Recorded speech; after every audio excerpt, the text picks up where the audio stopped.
All right, people. Yeah. All right. Now I'm seeing what I anticipated seeing originally. So now I'm seeing my audio indicator moving. So now I know that my audio is working. Well, it was working in the prior video. So if you took that minute and plus to look at the original video, you would know that yes, it has the audio. However, Grand Rising everybody. It's another beautiful day, kind of chilly on my ends, but nevertheless, we're gonna kickstart the morning with a bit of that an interview, basically, which gets into the saga, the Guyana and Venezuela saga, looking at it from a historical perspective and getting some historical context as to what the whole issue is about. I'm a kind of person that I love to be informed before I hold an opinion or take a side and whatever the issues may be. So this is an effort to inform myself and at the same time help to inform you as well. So we're going to go through a discussion that I heard on another radio program, Sister Kabu on Ivy FM in Jamaica, um, dealing with this issue. She would have brought in some historians and some special guests to speak to the issue. And so we will get into a bit of that just now. Grand Rising again, everybody. You might see me step away from the screen for a few minutes, but I'll be right here. If there's a need for me to stop and interject, I will stop and pause it and interject and get back in. But I'll be right here. So log in, take a listen. Feel free to comment, share your feedback, and make sure, first and foremost, to like and subscribe to the channel. So click on the like button somewhere there on the screen. Click on it somewhere and click on that subscribe button. And let's make this a regular thing, like I've been, saying for a couple of months now. Here is where it's gonna be happening, right here on YouTube. So you're looking for me. Here's where you'll find me, and we'll be saying and doing a lot of things on this side, a lot of positive things. So stick and stay. A lot of things related to agriculture, things related to my businesses, things related to life in general, and now and again some controversial issues. Anyway, let's get into this one.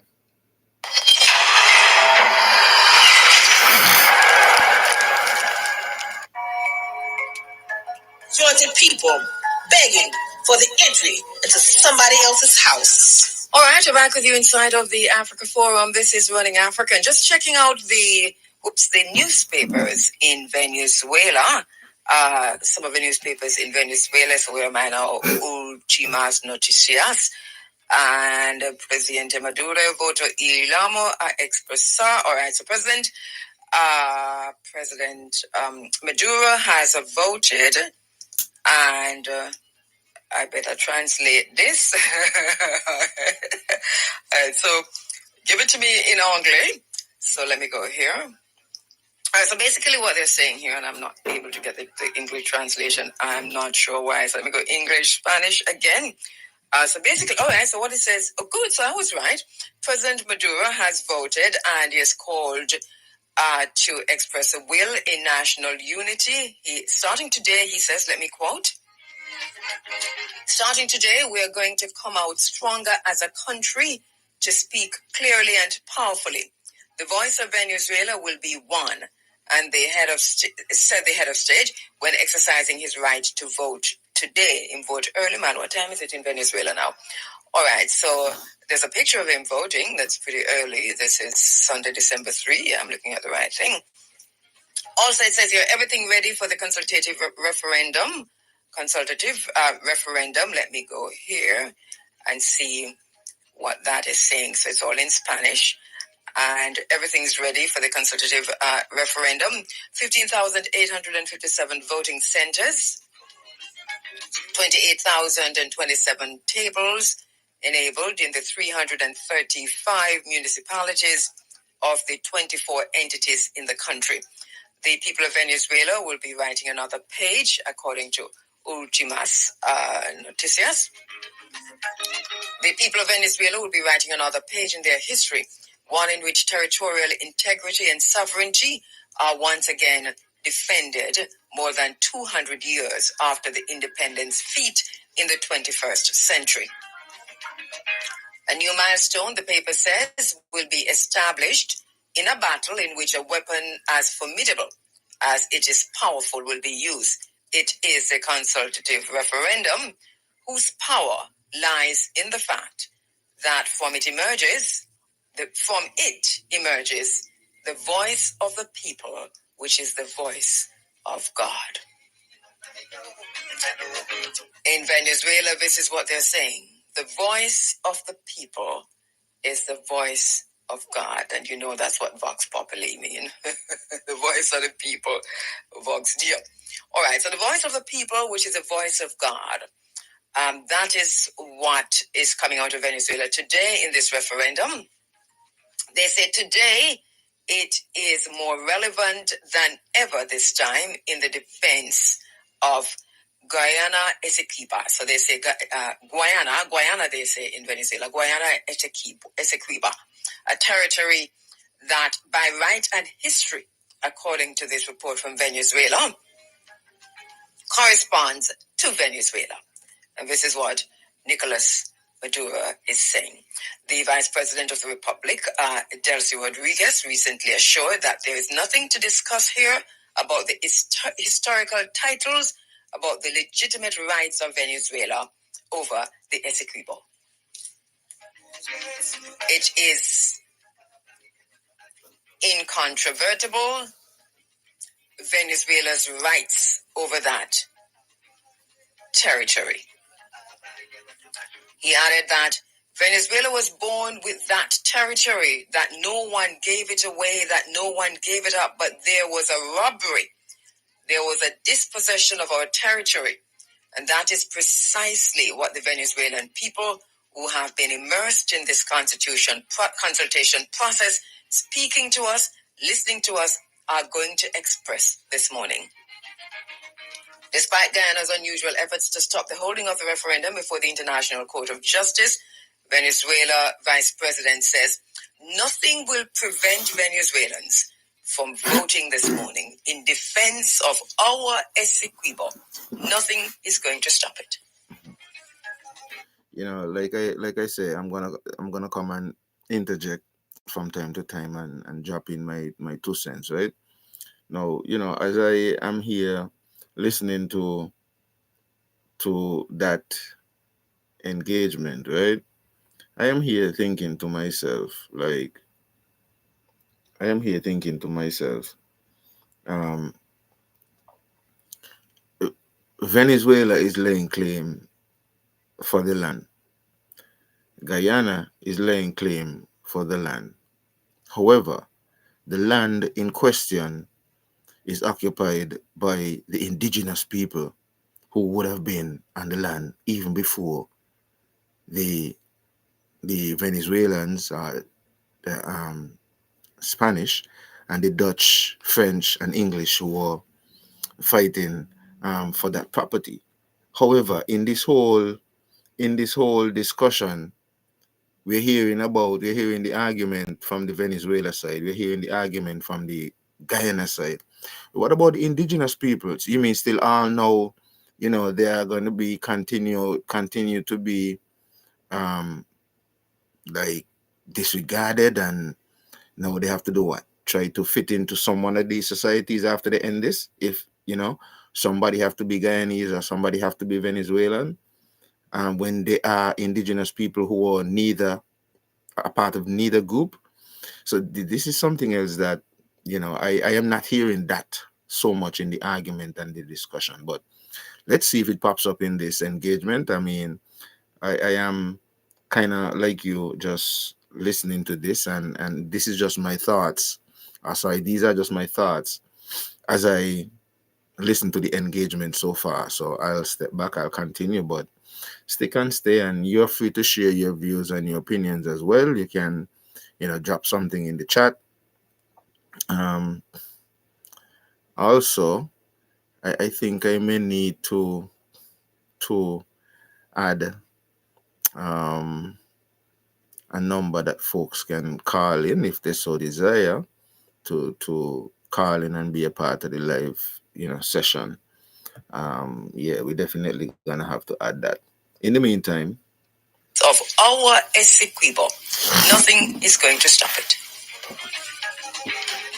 All right, so we're going to be focusing on this situation that's unfolding in Guyana, this border between Guyana and Venezuela.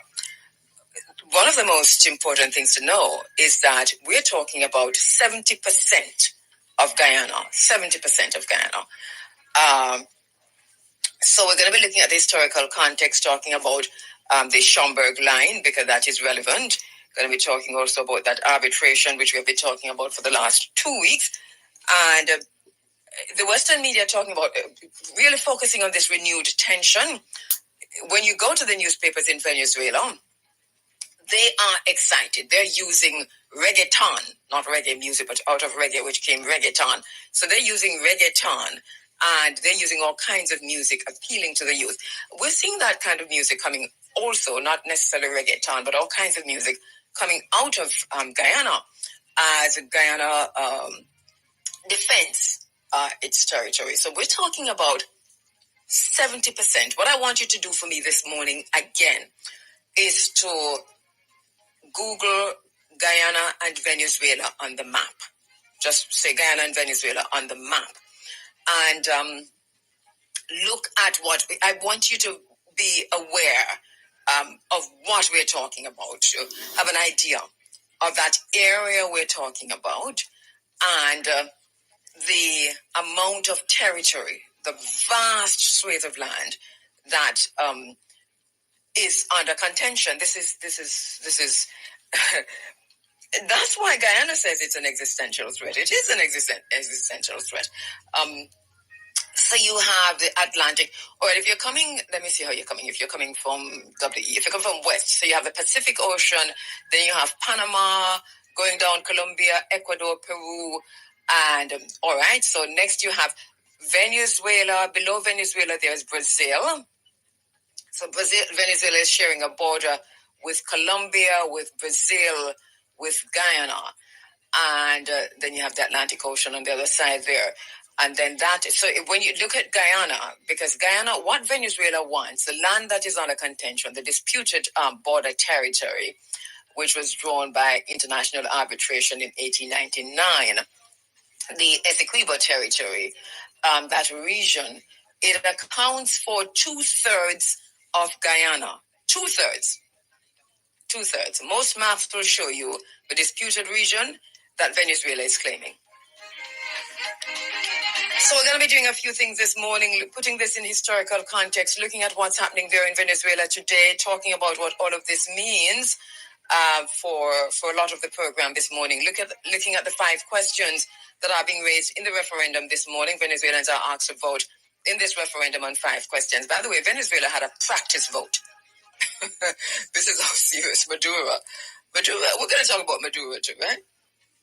So they actually had a practice election, a practice referendum, a practice vote, where people went out to vote, right, on the 5 questions one day last week. And believe me, there were lines and lines and lines. I watched that thing all day. That people kept coming and coming and coming and coming. The people of Venezuela are excited about this referendum. That is the part of the conversation that we're not necessarily getting on this side of the world. Do you understand? So there are always 3 sides to a story, and sometimes 15 if you're a journalist. And so we're looking at all of them. Now, you know where I stand. I stand with Guyana. I understand that, though, that it's a complex complicated, multifaceted, multidimensional issue. This is not a linear situation where you can go Schomburg, Geneva Agreement, arbitration, 1899. You can't just draw lines like that because this has so much packed into it that we have not yet discussed. We want to talk about the historical context. I understand that there are some Pan-Africans. A lot of people in the Pan-African community are literally on the fence on this, Yes, and especially the original Pan-Africanists who are coming from the days when Pan-Africanism and socialism and communism was wearing the same clothes or were wearing the same jacket, bush jacket. And I don't mean this, flippantly. I'm talking serious Pan-Africans who have been identifying as Pan-Africans, understanding what it means long, long, long before them time. Some who were in the conference in Manchester, some who were at the conference in Durban. You understand what I'm saying? A lot of Pan-Africans are on the fence on this. And in the same breath, there are a lot of Pan-Africans who are siding with Venezuela on this because sometimes you have to take a stand, even if you're sitting down. So a lot of Pan-Africans are also siding with Venezuela on this. I do understand that too. I understand the fence. I understand why some Pan-Africans have taken the Venezuela perspective on this and taken Venezuela's side on this. And I also understand why there are other Pan-Africans who have taken Guyana's side. Now, I am one of those Pan-Africans who have taken Guyana's side. I know that I had to have a conversation with myself about post-colonialism, about my own ideology, about who I was, about what I stood for, while I was taking Guyana's side. I had that conversation, and up to this morning, we still have a conversation because it really for us. It's a difficult place to be. For some people, it's a knee-jerk reaction. You take Guyana's side. Guyana is the only English-speaking country in South America, and also. There are historical ties, but these are also colonial ties, So that's another thing. So when you go into looking through the post-colonial lens, we're talking about post-colonial thoughts now, where do you really stand and who are you really? And, if you go Guyana side, who are you on everything else? That question has to be answered for students of post-colonial thought. I'm just saying that question has to be answered. It is a hard one to answer. And this morning, I found myself asking it all over again as to where do I really stand. But then I had to go, yes, as a Taino. So this is where I stand as a Taino, and then even as a Taino, indigenous peoples here in Jamaica, we're standing with the indigenous people of Guyana, the indigenous people of the Essequibo region. This is a region that is under contention. This region is occupied by what? How many people live there? It's about 120 something thousand. Guyana is a population of 800,000, so about 120 something thousand. But these are indigenous people, These are indigenous people. So that's a whole other consideration. So all of this, they're doing something about us without us, I suppose, is what these indigenous people might be saying. But we're going to go deeply. We're going to be diving deep in this situation this morning. And I have some of my friends to help me through this, scholars themselves. So Dr. Godfrey Vincent, who is professor, will be helping me with this. He is no stranger. Author, professor, historian. He belongs to the Georgia Association of Historians, Association for the Study of African American Life and History. And I'm seeing once again the wrong university for him because he was at Tuskegee, but he has left Tuskegee. And I'll tell you where he is now. All right, so he Member of the editorial board of the Journal of Labor and Society, member of Paul Grave Encyclopedia Editorial Advisory Board. He is published in the Journal of Labor and Society, International Encyclopedia of Revolution and Protest, International Labor and Working Class History, and the Paul Grave Encyclopedia of Imperialism and Anti-Imperialism. He has just published his book, Rebels at the Gates, the Oilfield Workers Trade Union, OWTU, in the era of George Weeks, 1962 to 1987. And he's also the co-founder of the Seven Continent Center for Research and Policy.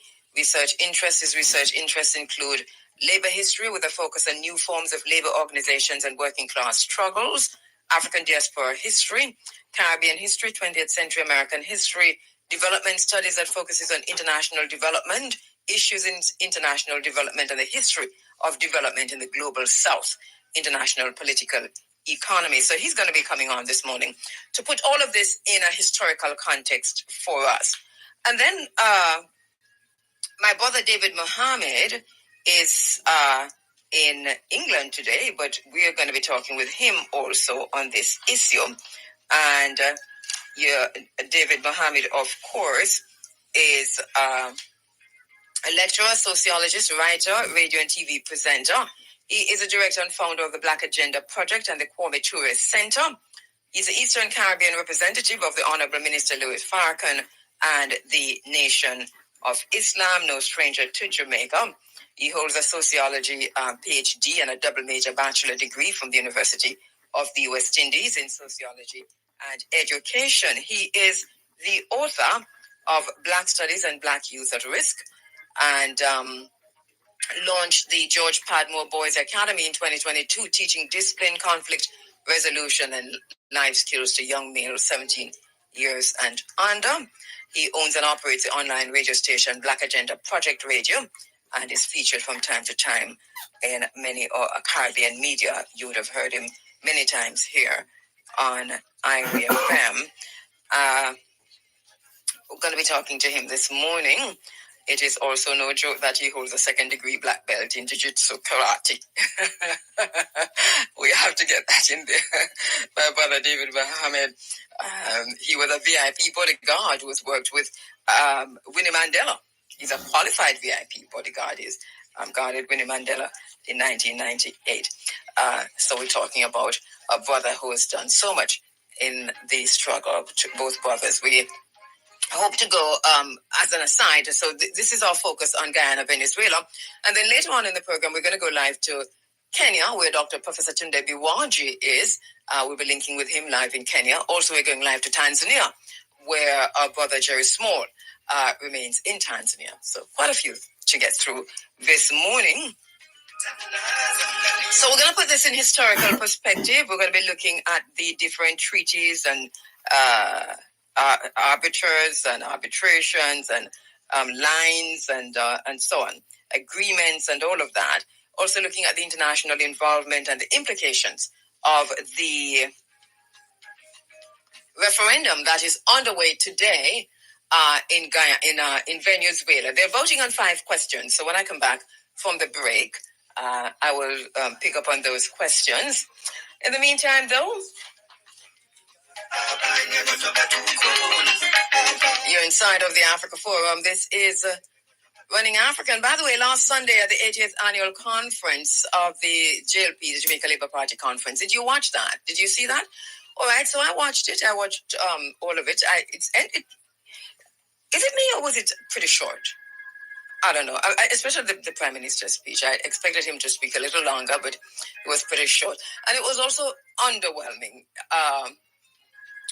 I've said many things in this space about the different politicians talking, and I've been very fair, I think, on what I think about their delivery.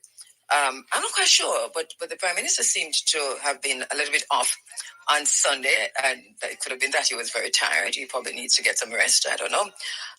But he was a little bit off, not his usual self, it appeared to me. And he had moments of brain freeze. I don't know if you saw that through the speech. Well, if you think I lie, me, I tell go watch it again. I sat down and I watched all of it. There was moments when he just went blank. He had moments of one of those moments, actually, was very profound because he was talking about crime. He said, let's go to security now. And then he started talking about crime. And he said, Jamaica has, well, he said a few things, and he said, Jamaica has the lowest rate of incarceration in the region. He had to be going somewhere with that, because that would be a bad reflection on Jamaica, in the context of what he was talking about. So he said that, and the entire room fell silent. There was a deafening bolt of silence there, and probably disbelief too. But it was a response to the blatant truth. And he said that, and he had one hand extended, and he stopped and looked, and then he just moved on to something else. And he stopped for a minute, and it was a moment, it was a very, very weird moment in the speech. But it could be that, sometimes the brain leaks through the mouth. I don't know. But so I don't know what you thought of the conference, but it was underwhelming. Also, I think many people in the place were disappointed.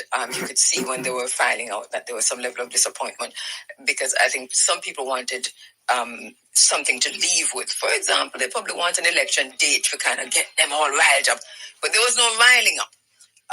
As the Prime Minister said at the beginning, I'm talking to you here, and I'm talking also to those who are watching. Obviously, the diplomatic community is there.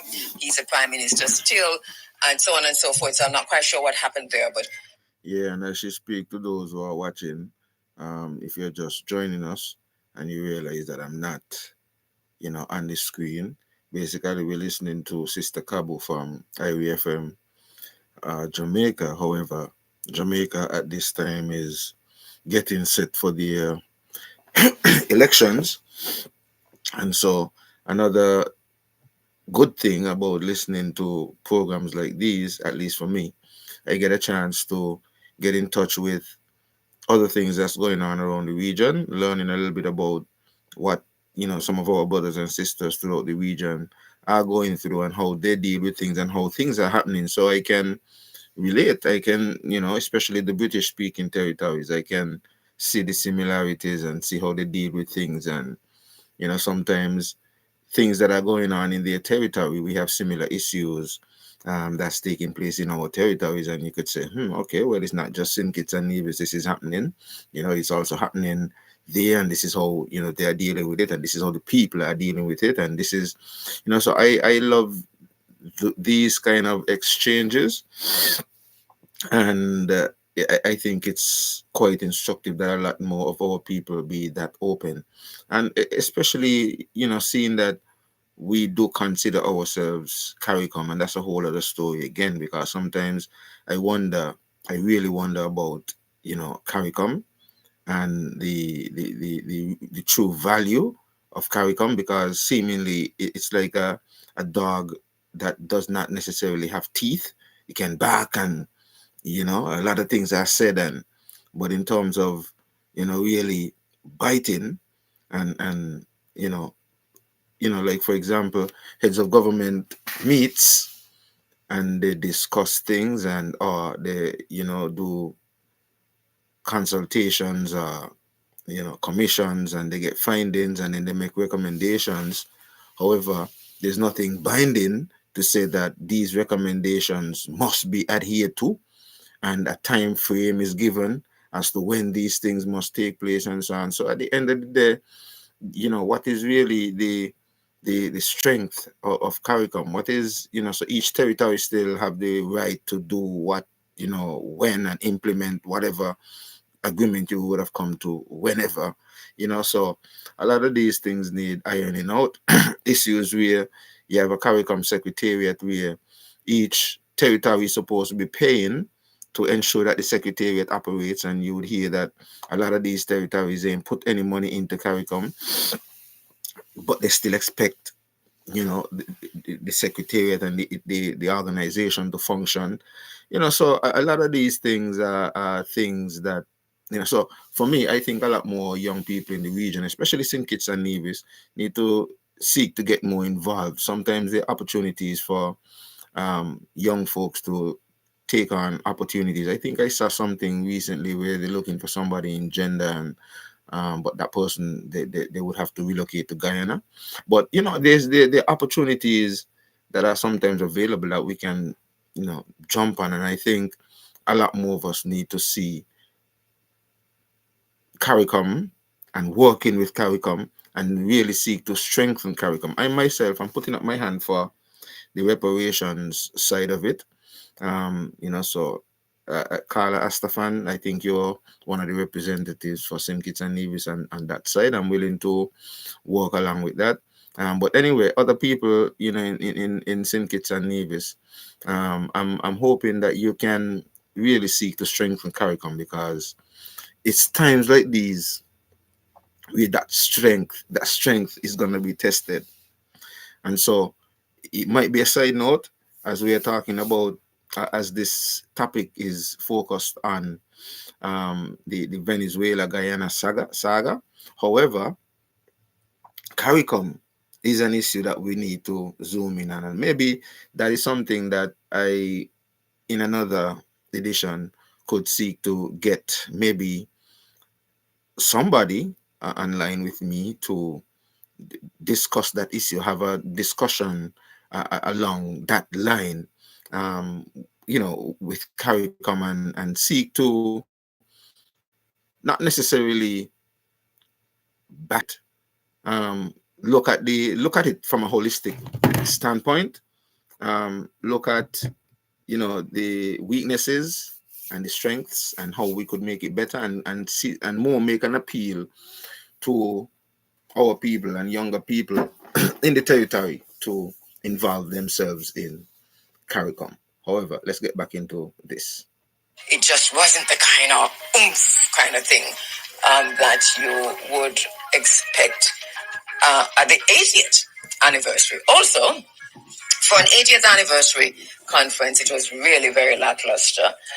And wow.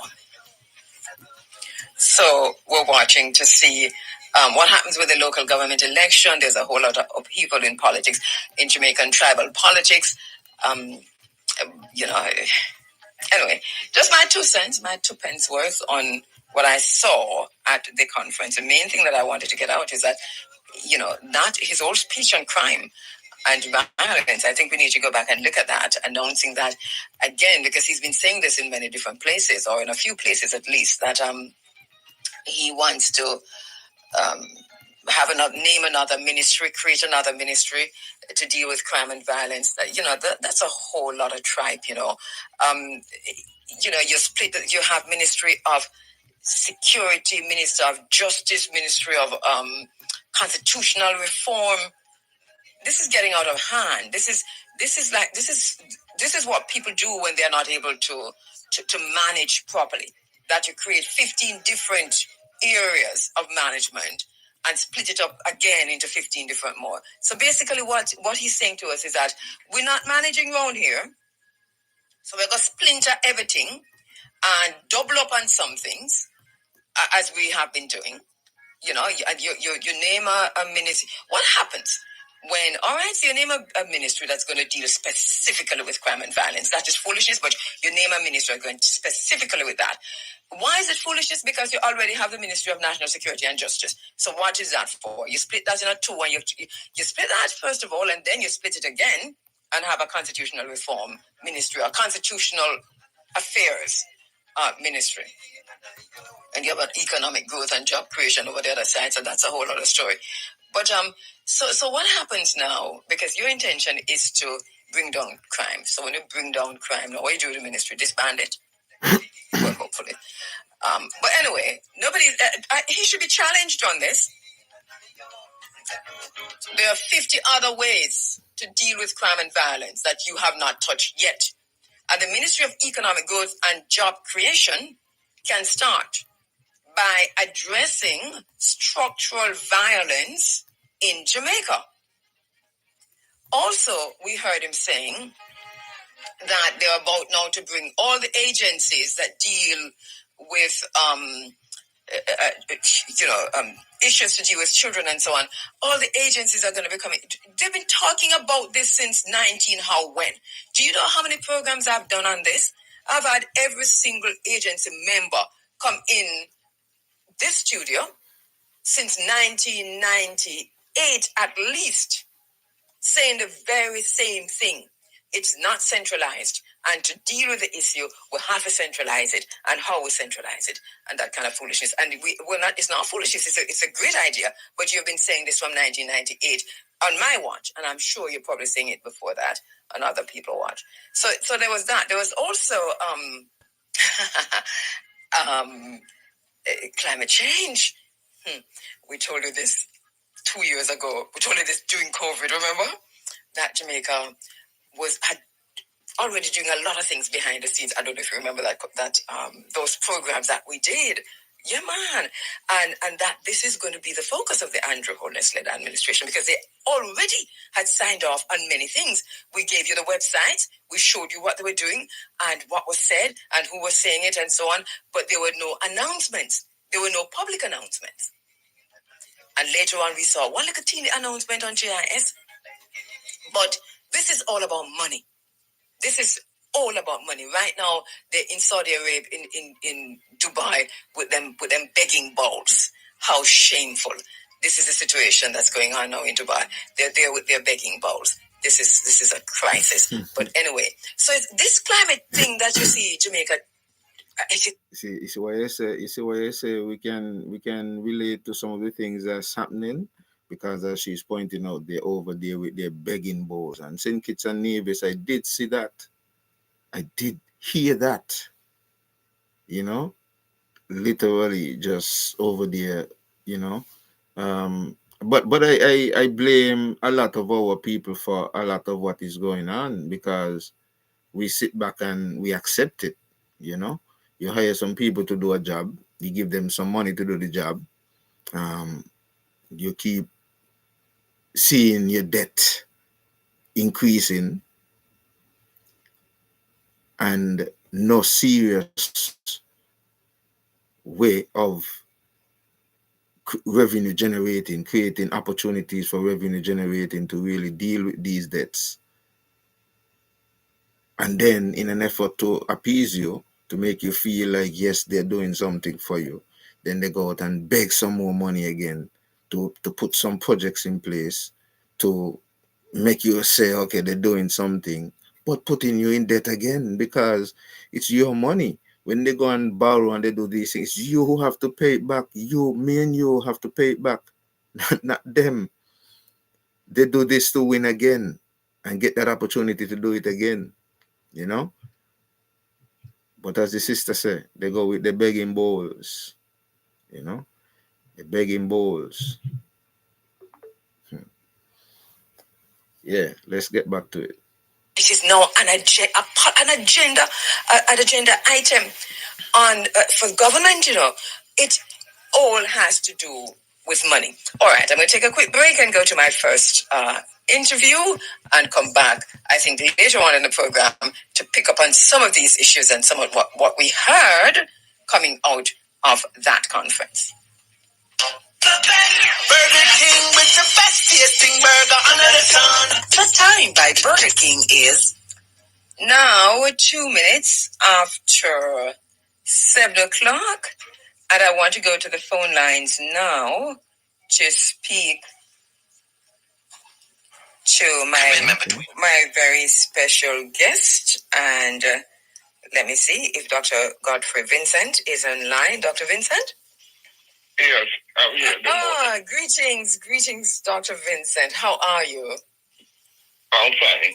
All right, so we already did our introduction to you.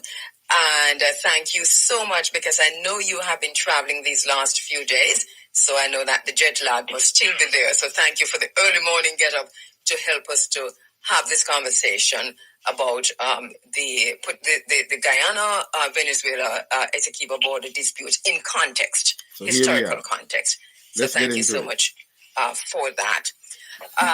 So Dr. Vincent, let me start here because obviously the referendum is ongoing today and everybody's talking about the referendum this morning. It makes sense to say what is happening, but also why we have this situation ongoing. So help us to understand How did we get here? What are the origins of this dispute between Guyana and Venezuela? Okay, so I have a document here, called the Venezuela Boundary Dispute 1895 to 1899. So I'll just read, if it's okay with you to read it? Yes, please. The Venezuelan boundary dispute officially began in 1841 when the Venezuelan government protested alleged British encroachment on Venezuelan territory.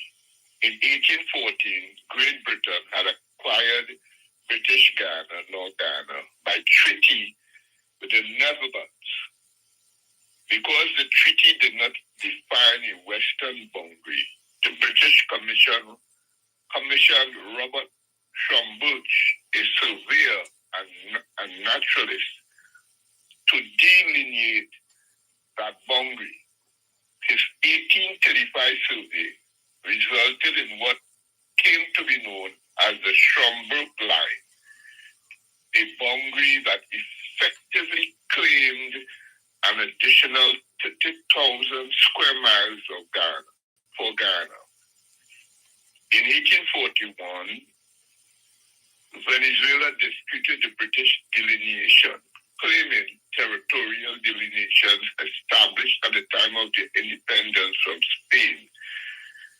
Venezuela claimed its borders extended as far east as the Essequibo River, an effective claim on 2/3 of British Guyana's territory.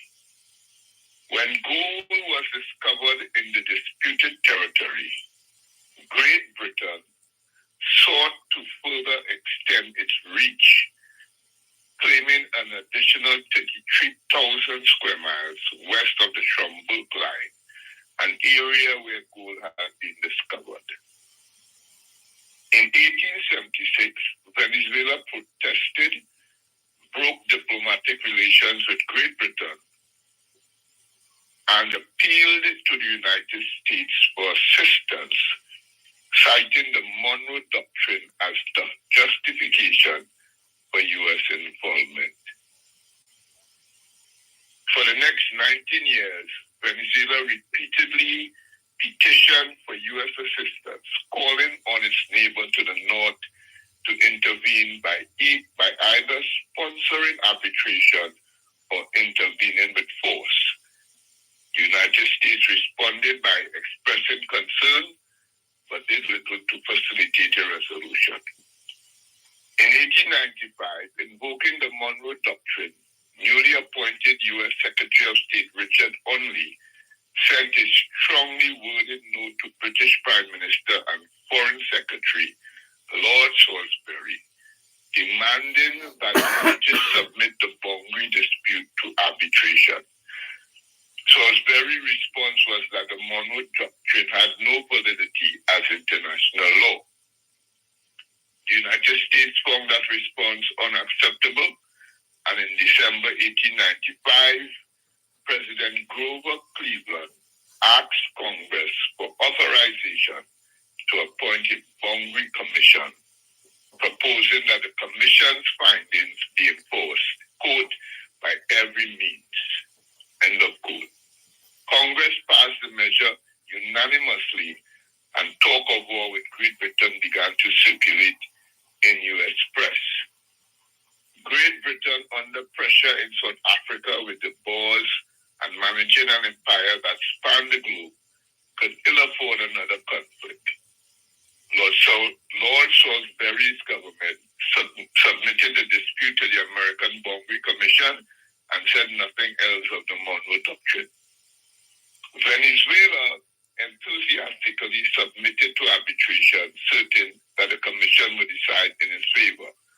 However, when the commission finally rendered a decision on October 3rd, 1899, it directed that the border follow the Schomburgk Line. Although of rejection of Great Britain, increasingly extravagant claims, the ruling preserved the 1835 demarcation. Disappointed, the Venezuelans quietly ratified the Commission's finding.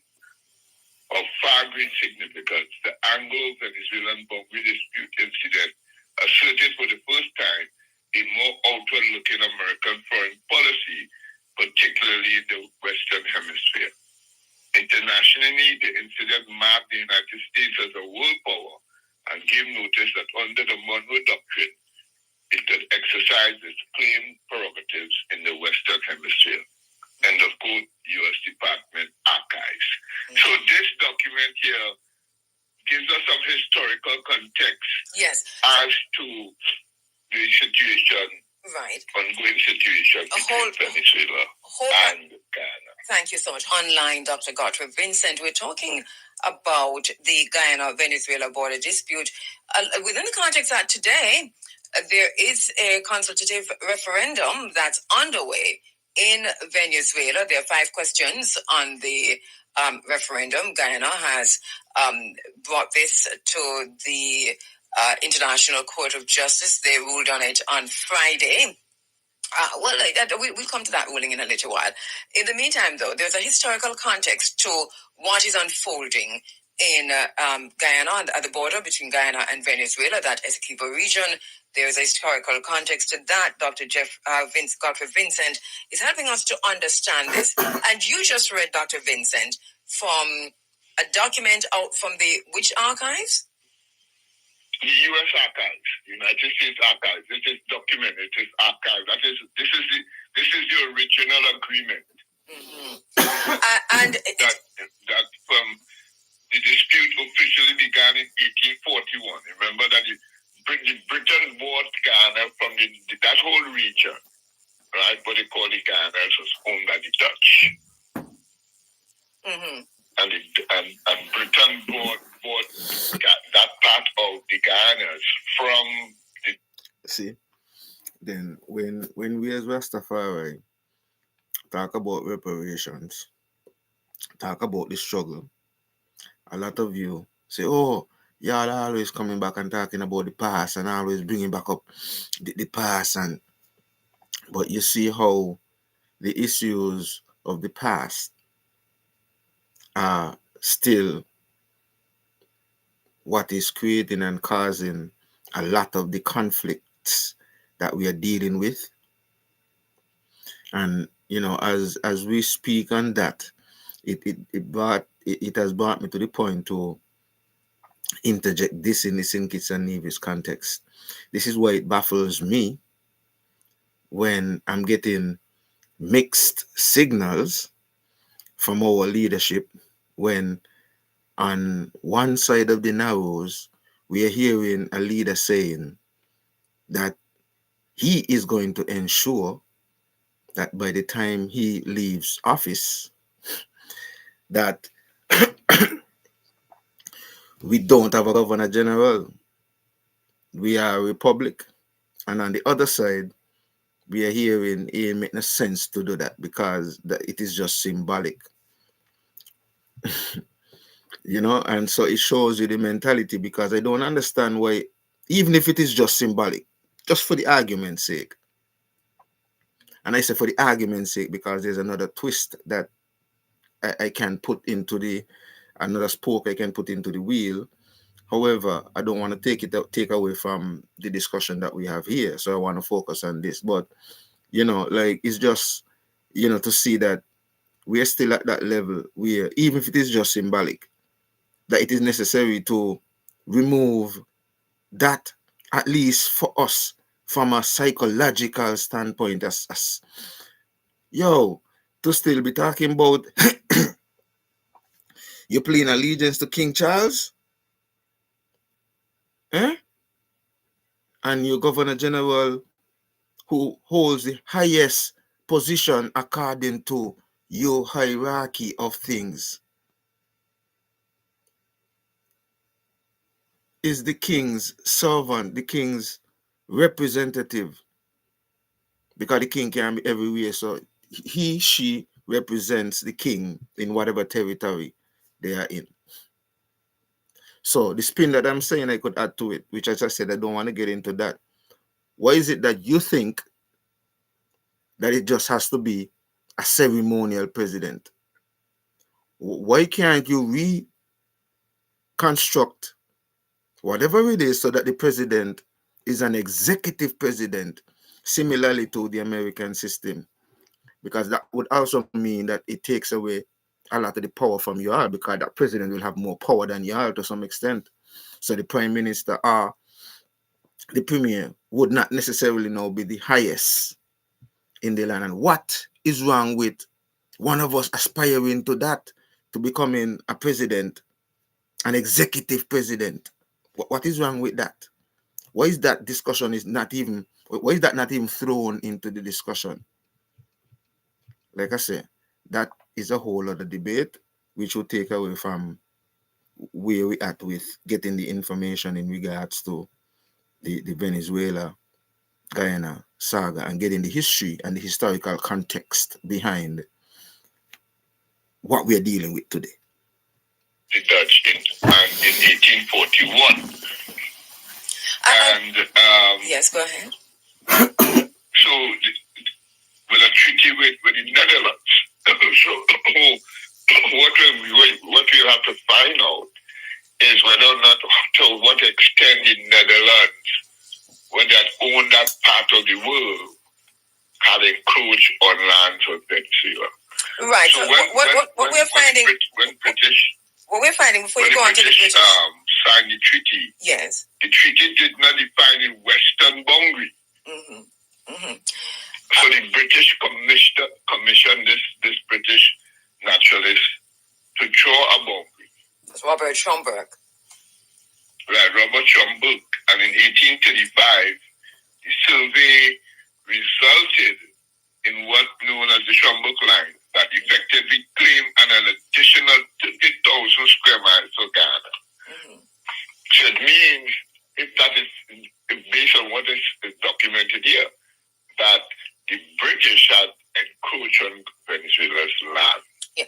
What is not in that document is what it's before 1841, with the Treaty of Munster and the 1648 treaty between the Dutch and the Spanish, which established the Essequibo River as a boundary between the two respective territories, which would also speak in favor of Venezuela's claim.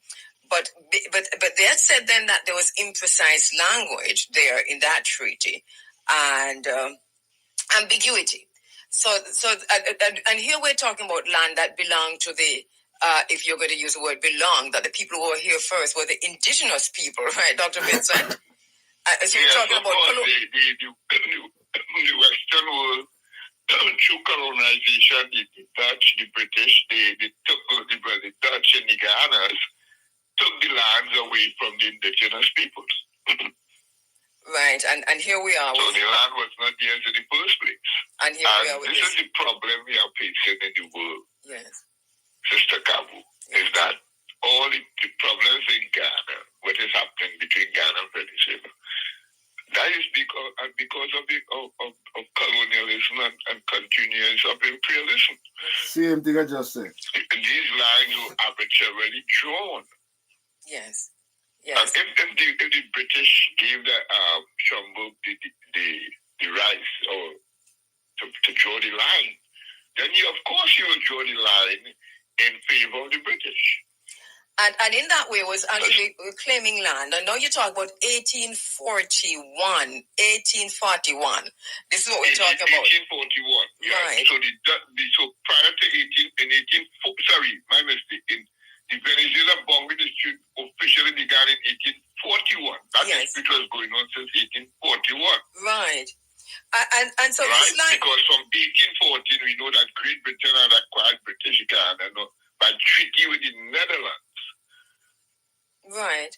So Venezuela is, what is Venezuela saying now? Venezuela seems to be saying that this line, the Schomburg line that you're talking about, they're saying, are they going all the way back to the Schomburg line to say that this is where the source of a contention is? Remember, the Venezuela appealed to the United States at the time, right? Because remember, with President Monroe, with the Monroe Doctrine, doctrine stated that, Europe, the European powers had no claims to the Americas. Right. Because America was expanding to become an imperialist nation. And so they saw the European encroachment in the West, in Latin America, as so they told these countries, look, the Americas now belong to us. So Venezuela appealed to the United States. And that appeal was never really officially documented, in the sense that America didn't really rule in favor of Venezuela in any significant way. So that dispute is still ongoing. Still ongoing. And then to reiterate something that you read now from that document, that historical document. So that took us from 1841 to the arbitration finally in 1899. Right. So in 1876, Venezuela protested, right, and broke diplomatic relations. And in 1895, the United States invoked the Monroe Doctrine. And but the arbitration in it, however, when the Commission finally rendered the decision on October 3, 1899, it directed that the border follow the Schaumburg Line. In other words, the Americans agreed that the Venezuela should follow the Schaumburg Line, but that does not mean that the Schaumburg Line is the correct line. And because of course that document exactly because both Britain and America were in alliance, in a sense, in terms of the world. So they would not rule in favor of Spain or Venezuela, who had won its independence from Spain. And this is where Venezuela is today, saying that they do not recognize that 1899 arbitral award, which ruled in favor of the Schaumburg Line. That award actually solidified the borders of what then was British Guyana. But you also, in that document that you have, also pointed to the fact that Venezuela ratified an agreement. Was this 1899 or was it later in 1966? In the 60s, because I know that there was 1899. So Venezuela raised this issue in the 1840s, 70s. That Guyana, the border. Let me read it from here. In 1876, Venezuela protested, broke diplomatic relations with Great Britain, and appealed to the United States for assistance, citing the Monroe Doctrine as justification for U.S. involvement. For the next 19 years, Venezuela repeatedly petitioned for U.S. assistance, calling on its neighbor to the north to intervene by either sponsoring arbitration or intervening with force. The United States responded by expressing concern, but did little to facilitate a resolution. Right? But sometime after it was never resolved. But sometime later, Dr. Vincent, in 1899. October till 1899. Yes. The United States, I'm reading it from here. Great Britain under pressure in South Africa with the Boers and managing an empire that spanned the globe could ill afford another conflict. Lord Salisbury's government submitted the dispute to the American Boundary Commission and said nothing else of the Monroe Doctrine. Venezuela enthusiastically submitted to arbitration, certain that the commission would decide in its favor. However, when the commission finally rendered a decision on October 3, 1899, it directed that the border follow the Schaumburg Line, allowing, although a rejection of Great Britain's increasing extravagant claims, the ruling preserved the 1835 demarcation. Disappointed, the Venezuela's quietly ratified the commission's finding. So Venezuela, although disappointed, because I think this is what Maduro is saying, that... they ratified the finding. So the Venezuelans have to go back to their historical document and see and verify that. Like what Maduro and them. If you ratify the final, it means that you agreed.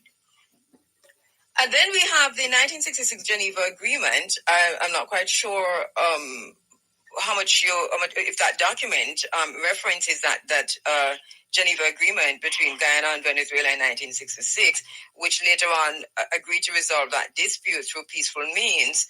And then just to seek international arbitration, but this is something that obviously, if you had a ratification in 1899, and then there was another 1966 issue, then it points to a dissatisfaction.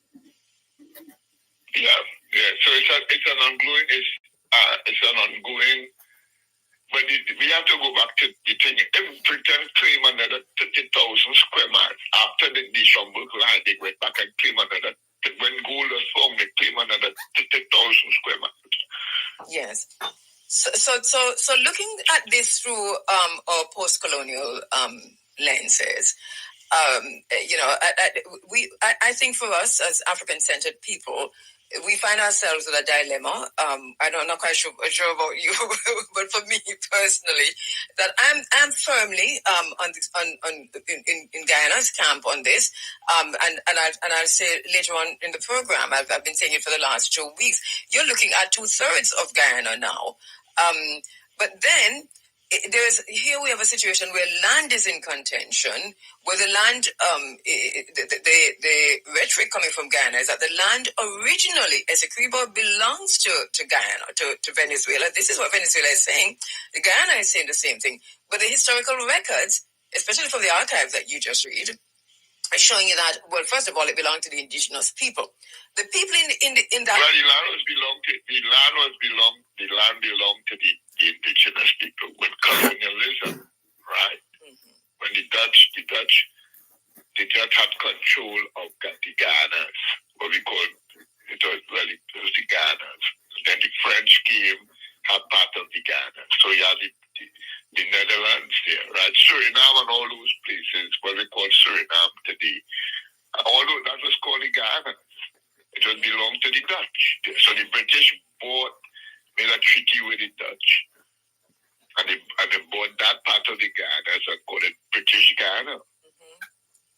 And you know, right? They still have right? And then the Suriname still remain with the Dutch. And then the Cayenne, the French came in and carved up Cayenne, but still today doesn't have independence. Right? So those old colonial treaties that go back to different types of wars between the Netherlands and the British and the French, etc., etc.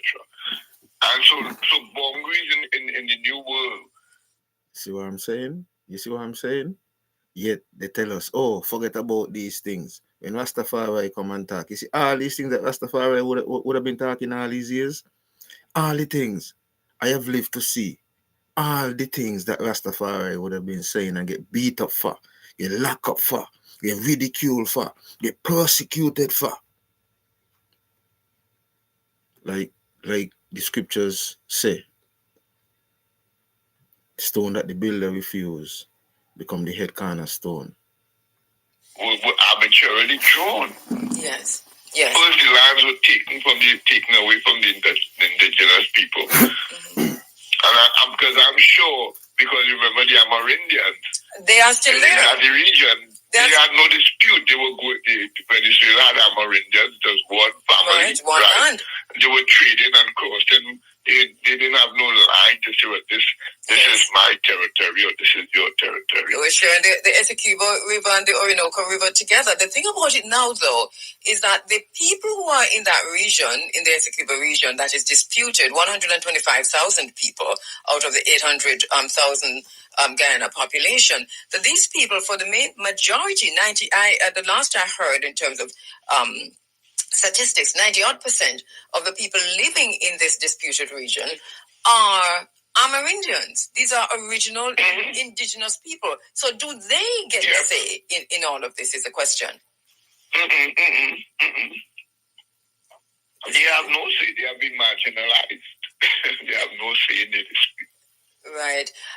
There's another thing that we see happening. Colonialism, of course, is at work. And so we see Obviously, gold is there now. In the referendum today, I know they're asking, one of the questions is, should that region become a state of Venezuela, and should the people, the Amerindians living there, should they be granted Venezuela citizenship? That's on the referendum. So there is that. But what do you think about the extent now, the American involvement at this stage? Because America seems to be... You see, we have to go back to the Monroe Doctrine. If you go on, I wanted for people in the Caribbean to read the Monroe Doctrine and what it says. Yes. It's easy to Google. You Google the Monroe Doctrine and you see what the United States, when it began to grow its Western expansion outward. Yeah. Right? It saw Latin America and the Caribbean as its sphere of influence. Mm-hmm. And it warned Britain and other European powers to back off. This is our territory. Mm-hmm. In essence, the Americans from the Monroe Doctrine said, look, the Americans belong to us. Mm-hmm.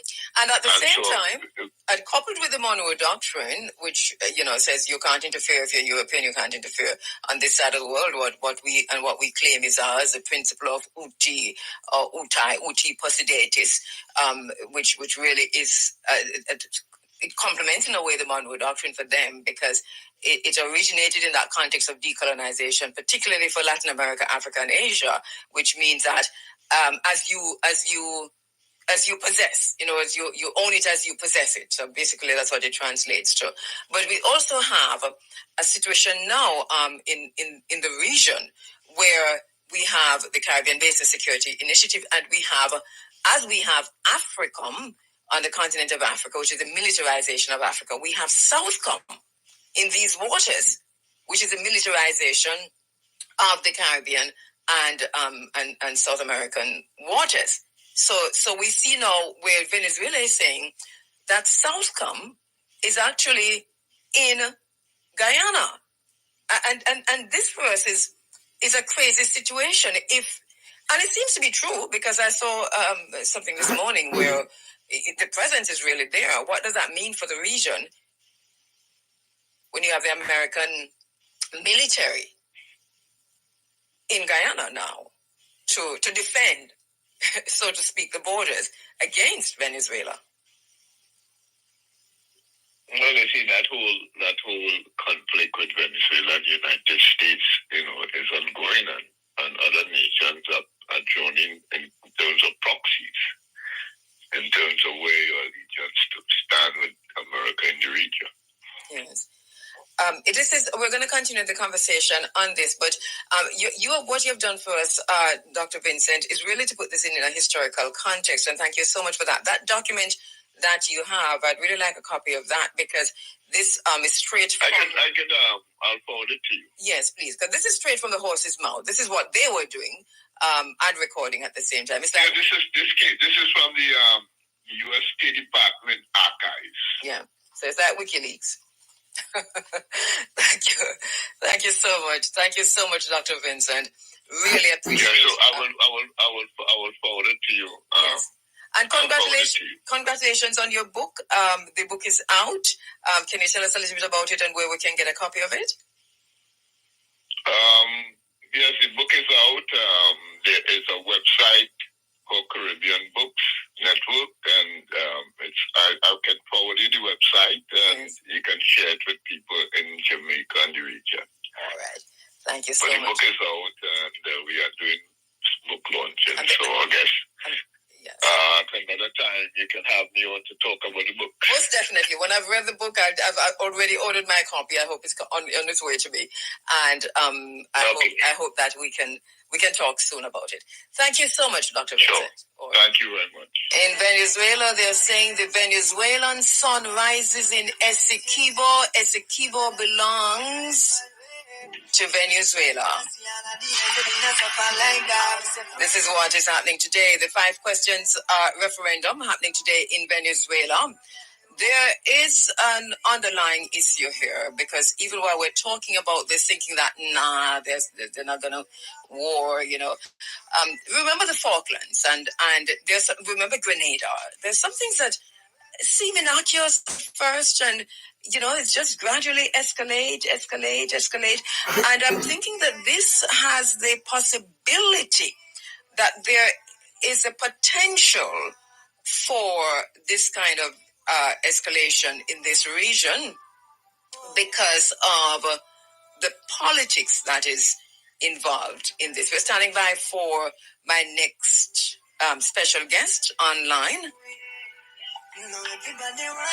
our brother David Mohammed, whom we've introduced already in this space earlier, a few minutes ago, has joined us on the phone lines. He's not in Trinidad. He's in the United Kingdom. Good morning to you, David. How are you doing? I am great, thank you. I hope you're well also, and greetings to all of the listeners, all of the beautiful people in Jamaica that I miss so much. Greetings to you, my brother. Thank you so much for joining us from cold England this morning. Um, so we're looking at this situation that's unfolding. We had Dr. Godfrey Vincent just putting that into a historical context for us. And today we're watching to see where the referendum goes. 5 questions. With you, I want to start with what happened at, well, first of all, your perspective, because give us a minute or so of your perspective on the historical context of this.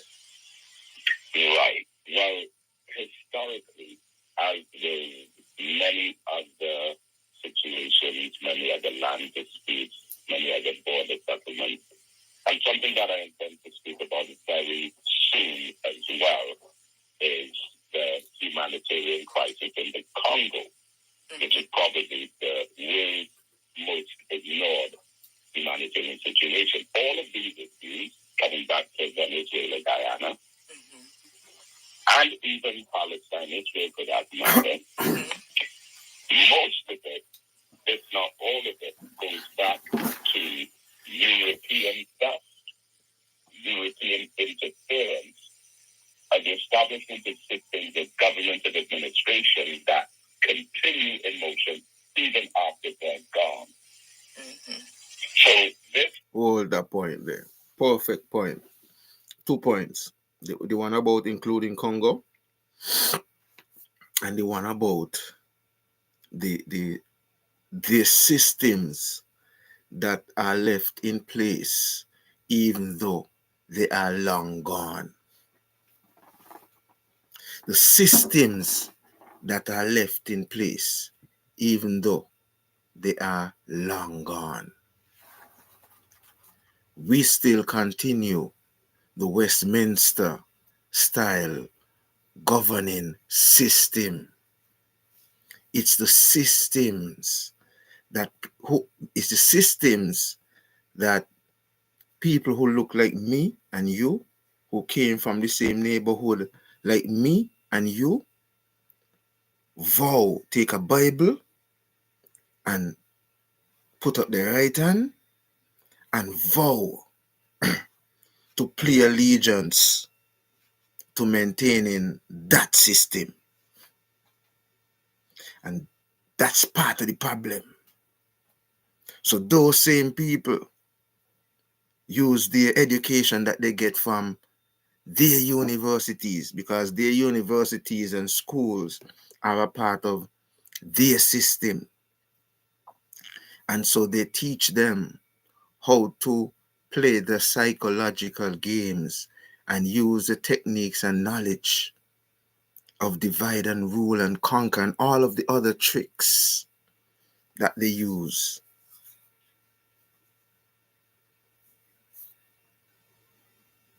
to keep your mind in that spell. Some are that bold to call it a ghost spell, a ghost spell. All a part of the system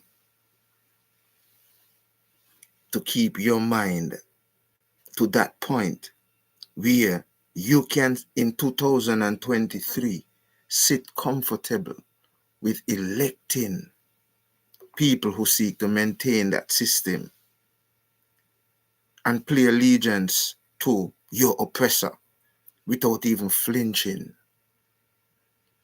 Without even flinching. You're paying over $1 million in St. Kitts and Nevis to pay for a governor general and a deputy governor general to maintain the authority of the King of England, of Britain, over you and your government and your territory and your people. And when you go to pass laws in the place that you deem is your house of government, your house of parliament,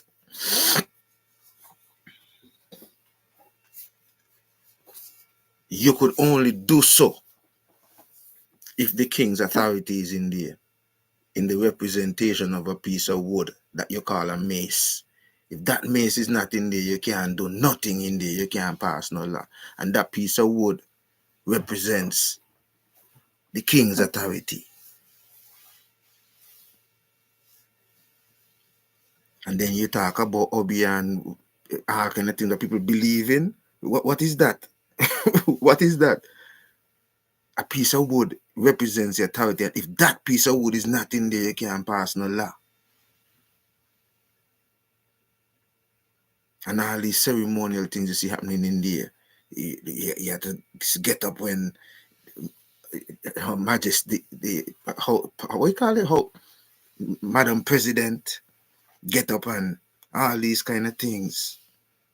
You're still maintaining and playing the psychological games on your people and working the people paying you using the people taxes.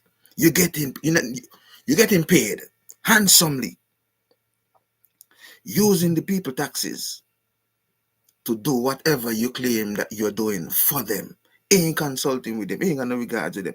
Spend their money recklessly and then come back and tell them, you need to give us some more money. We're in debt and we need more money and we're going to tax you to get whatever else we need fixed. We're going to find some way of taking some more money from you.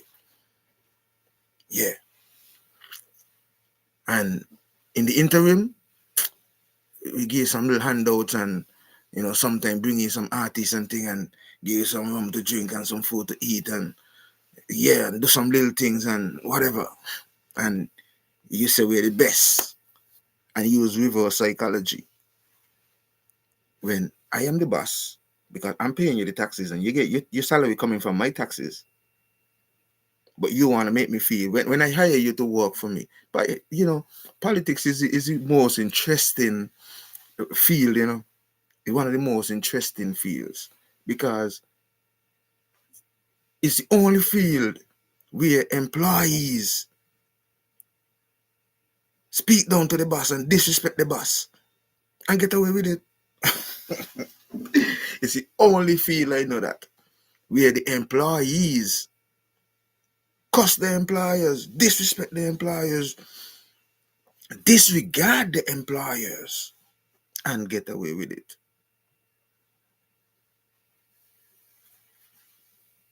Yeah, but they make the employers feel like they are the employees. That's the other. They're so skillful at it that they even make you feel like what they're doing is right and you wrong for even just challenging them and pointing out that not even challenging them, just point out that what you're doing is wrong, and you become an enemy of the state for pointing out that what you're doing is wrong. You are not the boss. I am the boss. You work for me. You need to consult with me. You can't just take my wallet and do what you want with it and then come back and tell me you need to tax me some more. No, I put you there to do some work. But all of this is part of the reverse psychology, and they continue this, and this is why they could get away with it. Only when things like these happen, sometimes, and then the people are forced to look into things that, and still some wouldn't even look into things, because there are many who would not see this video. There are many who would not see this live. There are many who choose not to even listen to this live to as far as it is. They might 2 minutes, 5 minutes, yes, whatever, like yeah, the Rasta man come with some kind of whatever. Yeah, but anyway, let's get back into this. Region called Essequibo in Guyana was first taken up by the Dutch, and the region of the Netherlands in particular that occupied there was a region called Zeeland. Now, that alone tells a whole story by itself, because you'll notice in the word now, there is Zeeland in the Netherlands. Now there's New Zealand, which is another country that was stolen. Just like in Europe, you have Hampshire. In America, you have New Hampshire. In Europe, you have Oxford. In America, you have New Oxford. In England, you have York. In America, you have New York. And south to the United States, you have Mexico. And then we have New Mexico. America, they stole part of Mexico, and they called it New Mexico. So this was how Essequibo was first established, by the Zealanders, who also stole land later on. It became New Zealand, but they were Dutch. And then you have a back and forth, which are split between the British and the Dutch, and they go back and forth. And then, of course, British Guyana was established as 3 colonies, which were Demerara, Essequibo, and Baby. And that was what we knew as Guyana. Now, who the land belongs to? It belongs to the original people. Who are still there. And one of the, yes, but not necessarily the same original people that we may identify as Amerindian. Of course, they have a legitimate claim. But it's almost ironic that one of the world's greatest professors of Black studies, who has dealt with that topic of indigenous African people in the Americas, is actually from Guyana. True. And I'm referring to the great Professor Ivan Van Sertima. Yeah, of course, they came before Ivan Van Sertima, who did that whole series of African presence in the West before Columbus. We'll show you that African people were there originally. So, I mean, that's historical background. But the bottom line is, America got involved on the invitation of Venezuela. Venezuela became independent in the early 1800s. Guyana became independent in 1966. So yes, there was this dispute. Yes, there was this disagreement. But Venezuela wanted to settle it with England. England, who had territories all over the world, were not interested in settling. So Venezuela, in the early 1800s, broke off diplomatic ties with England, and they went to America and asked America to help them settle this border dispute. Now, when they did that, America, under President Cleveland, Grover Cleveland, he reinvoked this very threatening law that looms over all of us up to this day in 2023 in the Caribbean. And that is the Monroe Doctrine. So the first president of the United States, James Monroe, established the position that we're not going to seek to colonize further nations in the Western Hemisphere, but if any Europeans from outside interfere in our hemisphere, we will take the position of the world policeman. So Venezuela breaks diplomatic ties with England. They go to America for help. So I do need to take some time out to read the Monroe Doctrine. That's, you see, like remnants of the colonial era, and then they tell you, forget about these things. Forget about these things. Why you keep bringing back up these things? Rastafari. America under President Cleveland says we will help under our fifth president's doctrine, the Monroe Doctrine. And then, of course, Britain, under their prime minister at the time, Lord Salisbury, said, okay, let's sit down and talk about this. This was 1897. And they agreed. This is all parties now. But you can't really say Guyana, because Guyana, of course, was really Britain. British. Along with Venezuela, who were already independent at the time, and America. They came together and said, listen, let us form an international tribunal to discuss this matter. Let them do the research. Let them come up with all the findings. Let them study the history. And then they will make a decision, and all of us will agree to it. They would have asked, is everyone fine with that? Yes, everyone agreed to. So, this commission in 1897 consisted of 5 judges as a panel. 2 from Britain, who would have been representing, of course, British Guyana's interests. 2 from America, who were representing the Venezuelan interests. And a 3rd party, who was Russian. They met and resided in Paris, in France, and studied extensively the land, the maps, the cartography, the history, the boundaries, the territories. And then 2 years later, in 1899, they handed down their decision. And the decision was 3 against 2. Of course, the 2 British and the Russians voted for, and the 2 Americans voted against.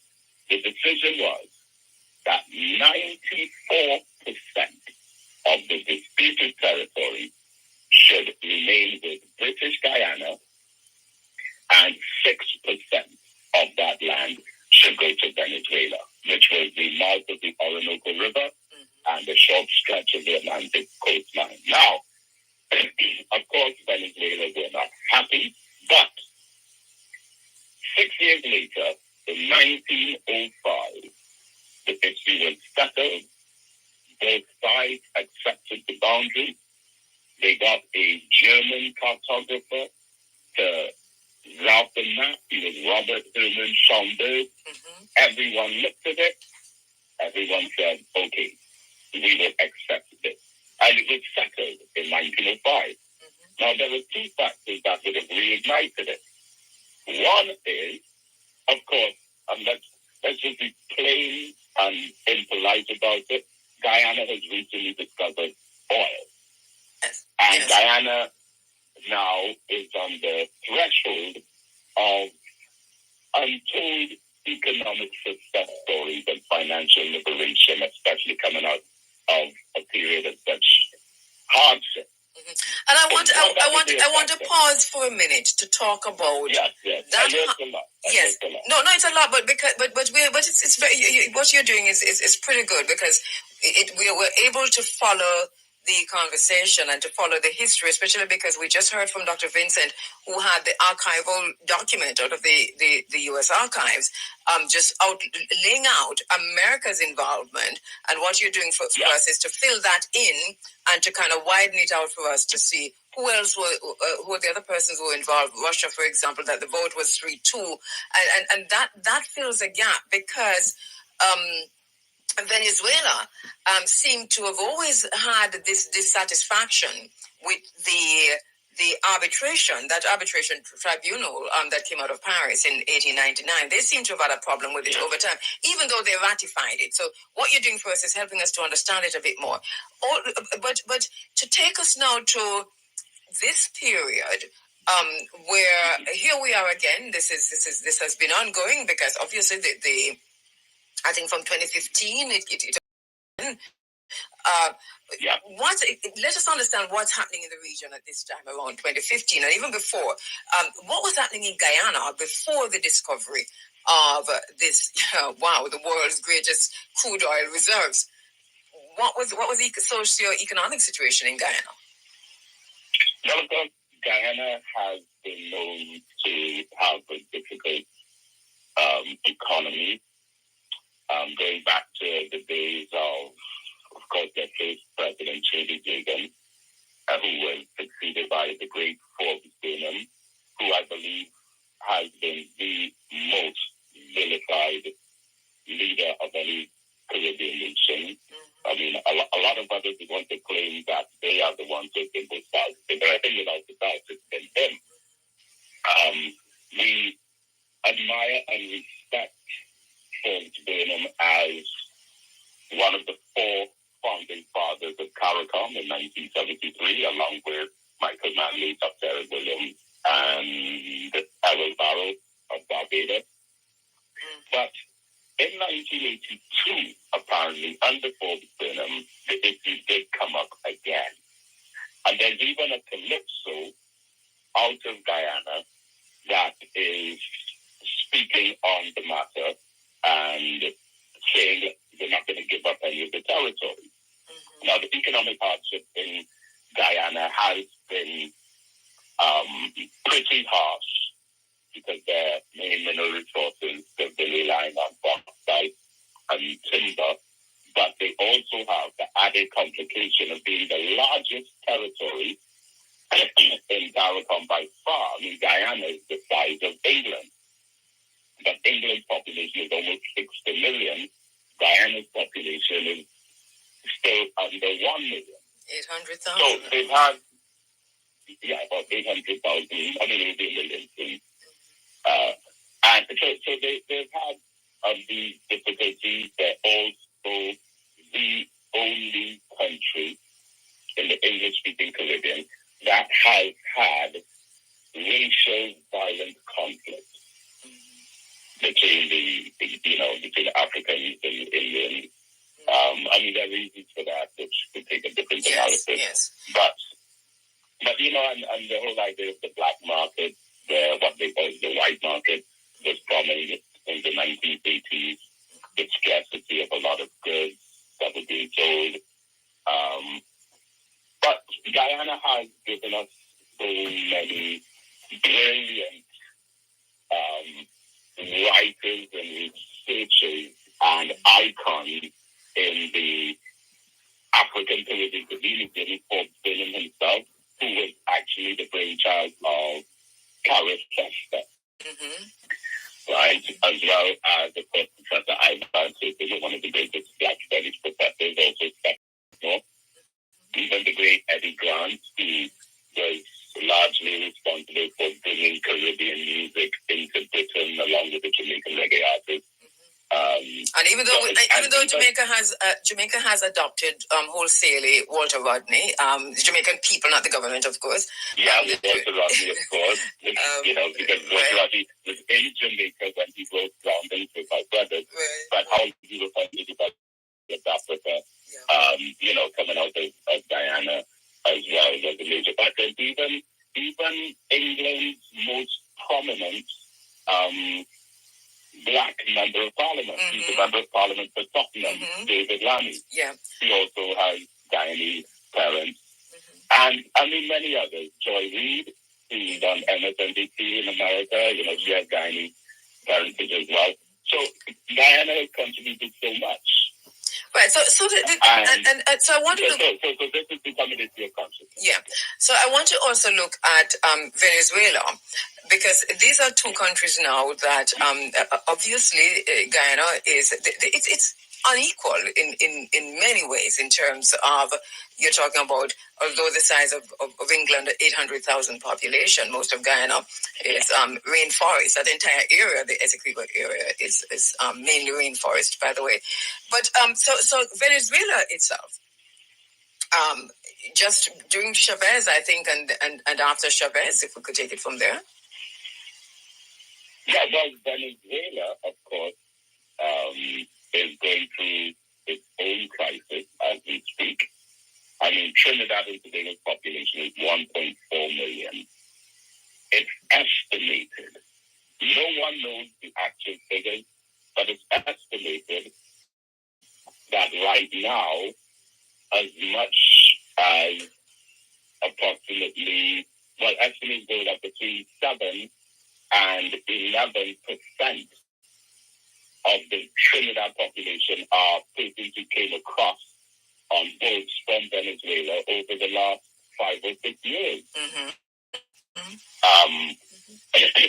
We've expressed concern not about the presence of anyone, because we have always been a people to welcome anyone else who's in need of any kind of exile.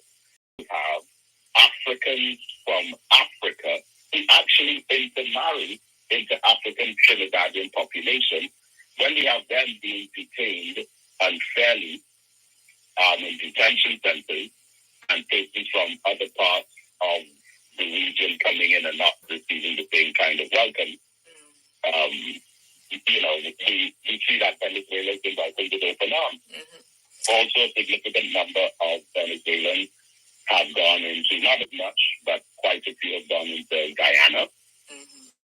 And then you have had, of course, Colombia. Colombia has had, estimated probably as much as 1 million. And of course, this sort of drives up the crime rate, because Venezuela now has the second highest murder rate in the world, and the highest murder rate using illegal firearms. 90% of the murders in Venezuela are done with illegal firearms. And they do have again, one report says they have the highest oil deposits, largest oil deposits in the world. So clearly there's a management issue. They have these food shortages. I have a statistic in January 2008, 24.7% of goods were reported to not be available in Venezuela. Food shortages increased again in January 2012. A new record high of 28% of their food needs not available in Venezuela in 2014. And then the fateful day came in 2016, which is when Colombia, listen, imagine, their neighbor, Colombia, opened their borders for 12 hours. And I'm talking about Venezuelans walking across, on foot, driving across. That would have been July the 10th, 2016. And in 12 hours, 35,000 Venezuelans fled their country. And then over the next couple of days, 123,000 Venezuelans crossed into Colombia, seeking food, seeking any kind of opportunity. And that's just 2 days. 123,000 Venezuelans out of a population of approximately 33 million. Venezuela also has dealt with over the years some serious sanctions coming from the United States and Europe and other countries.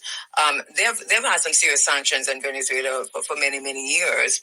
And so it would be interesting to kind of look at, analyze how that is playing into what is unfolding now from a political perspective.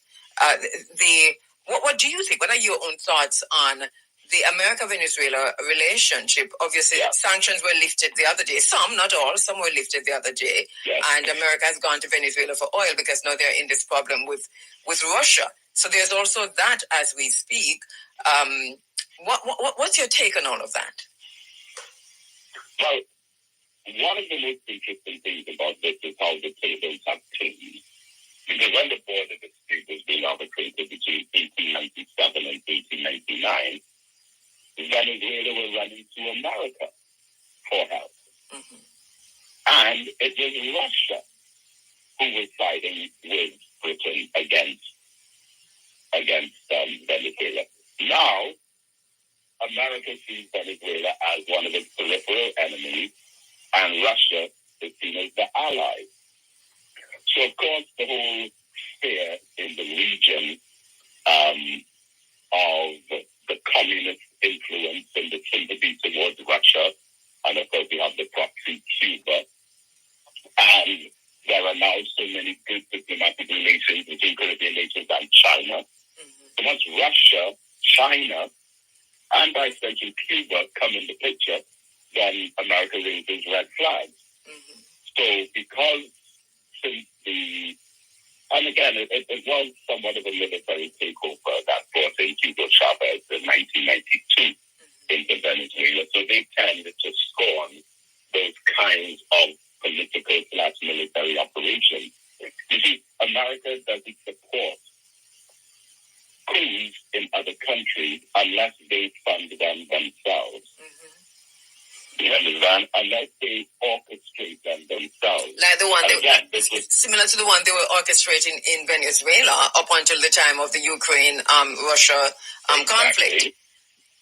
And Grenada, and the Congo, I mean, the Belgium, and Sudan. Yes. It's such a consistent pattern. Yes. And then all of the African countries, the so-called coup belt, Sudan, Mauritius, Chad, Niger, Ivory Coast, Libya, that still have this French dominant influence in the politics and in the military. It's so horrific. Yeah, America is a rabid psychopathic, character when it comes to its relations, its international relations, and its relations with other countries.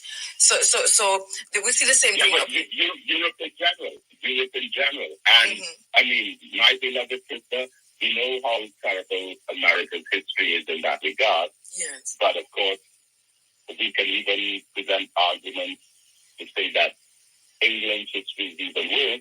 But you know who else is right up there today too? France. Oh, goodness. Because again, most of the military and political instability in Africa today is still linked to France. Right. Belgium was too far behind either, because remember the Belgians, think about these statements. The Belgians took over the Congo from 1885, but the Congo only became a Belgian colony in 1906. Does that sound kind of awkward? How did they take over in 1885, but it only became a colony in 1906?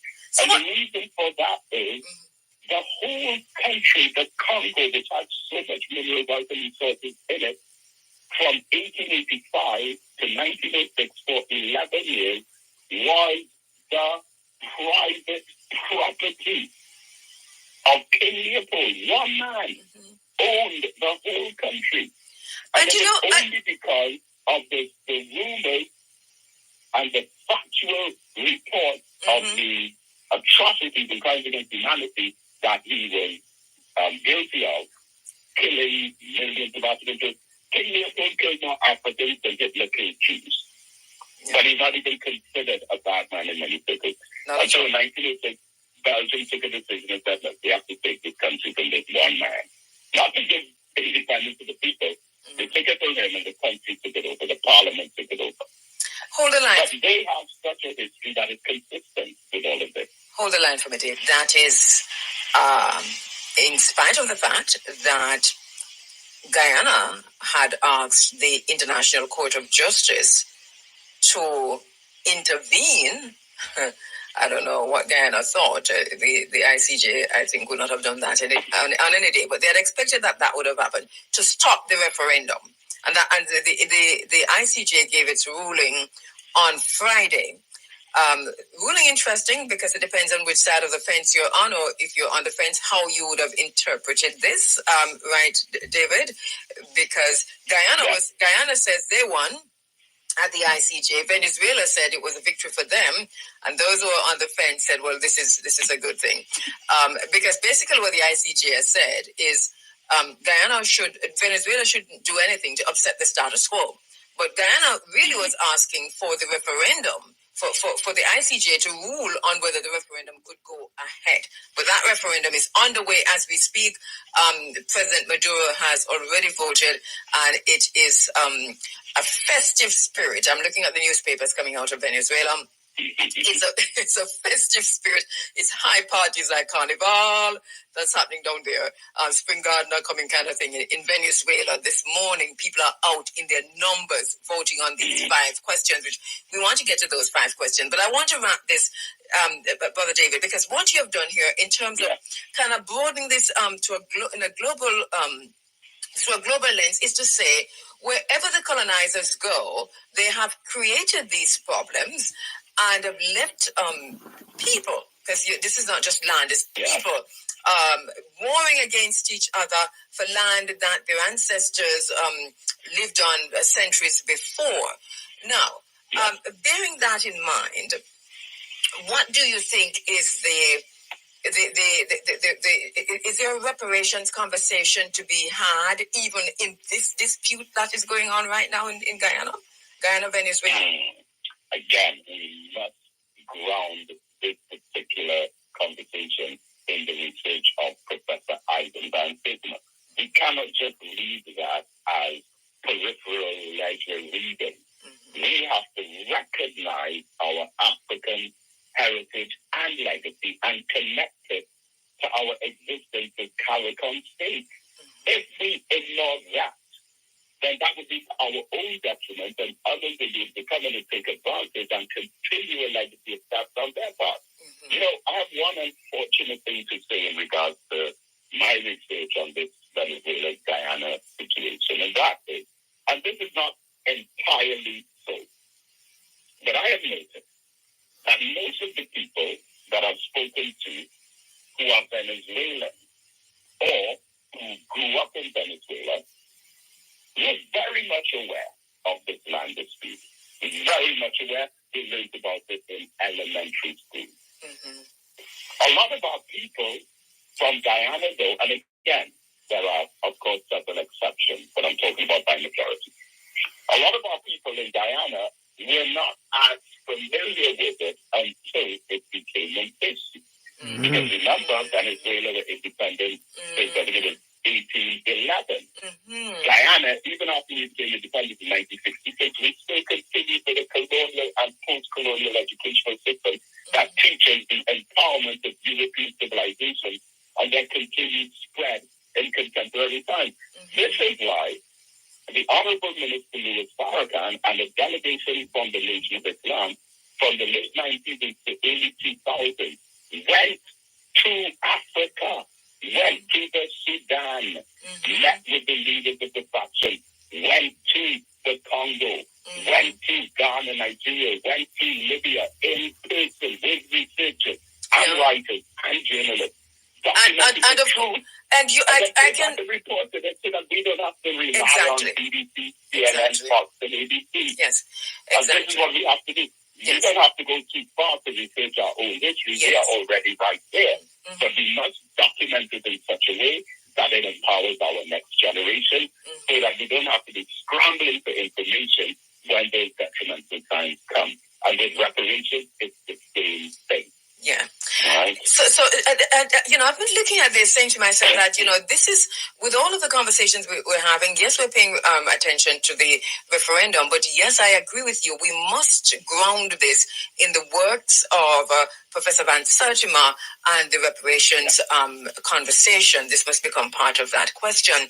All right. In the meantime, though, what do you think is the significance of the referendum today? What makes today's referendum on Essequibo in Venezuela particularly significant?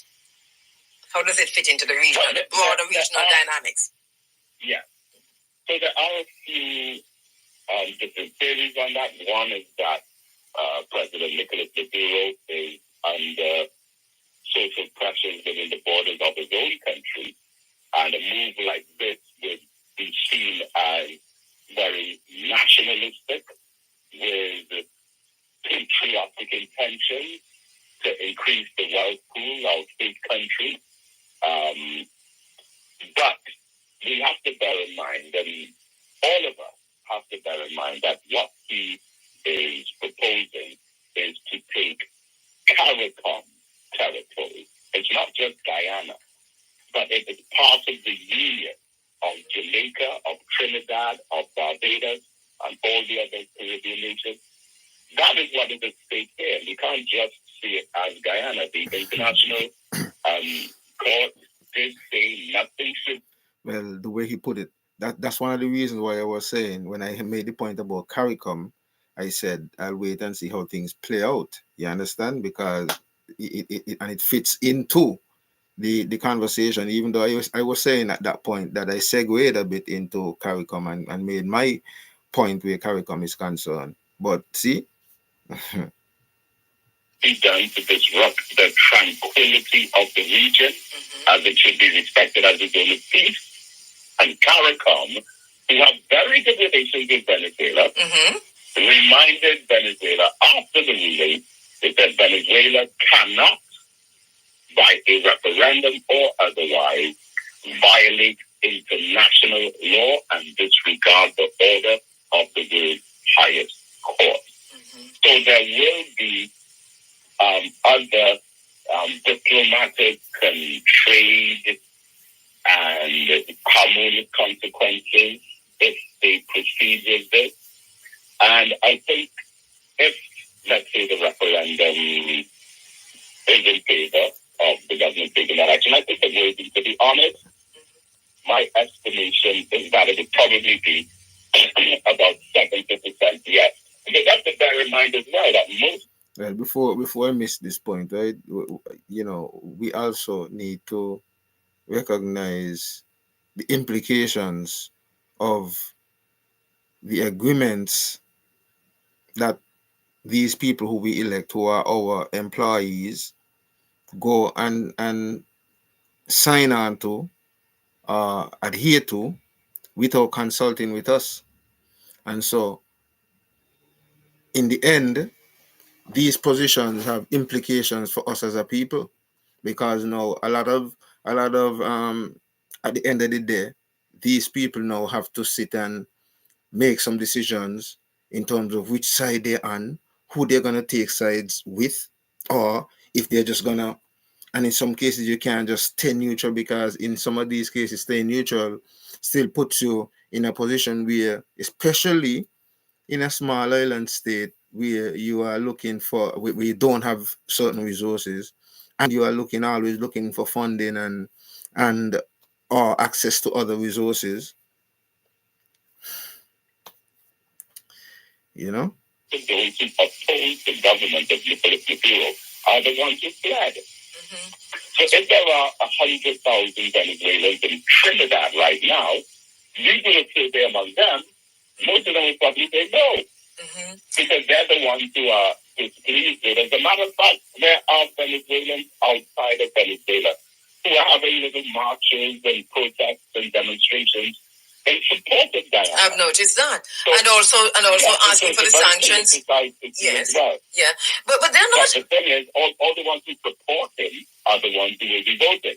Right. These ones who have fled Venezuela are not the ones who will be participating in the referendum. The images that I see coming out of Venezuela, the children are involved, the 8 flags, the Venezuelan sunrises in Essequibo. I mean, it's like a party today in Venezuela. Maduro voted. When I came on air this morning, when I was introducing my program at 6:15, Maduro had already voted. I had to keep checking time. What time is it in Venezuela now?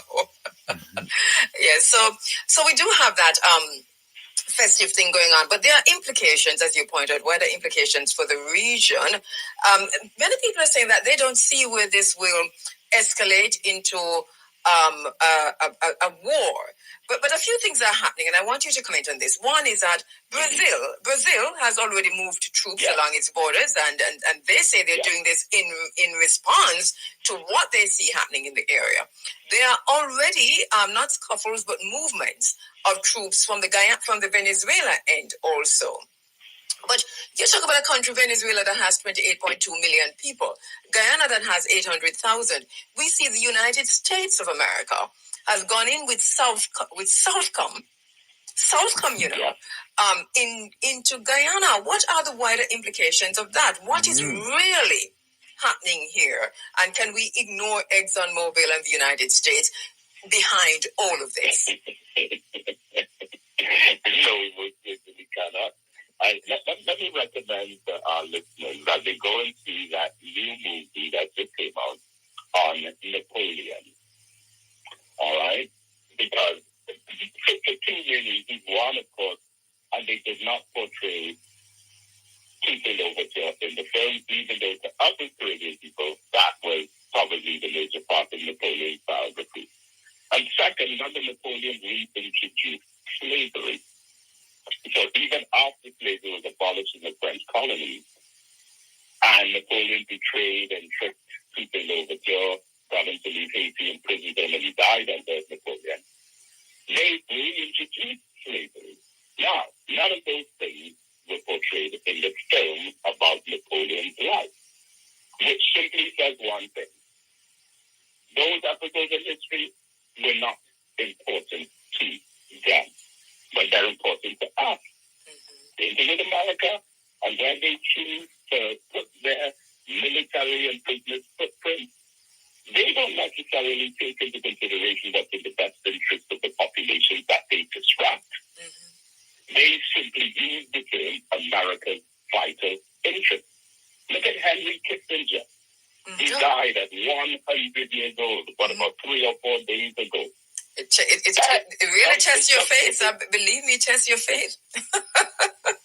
To see the devil, I mean, him as a hero. Yeah. He was the architect of the population of 38 countries.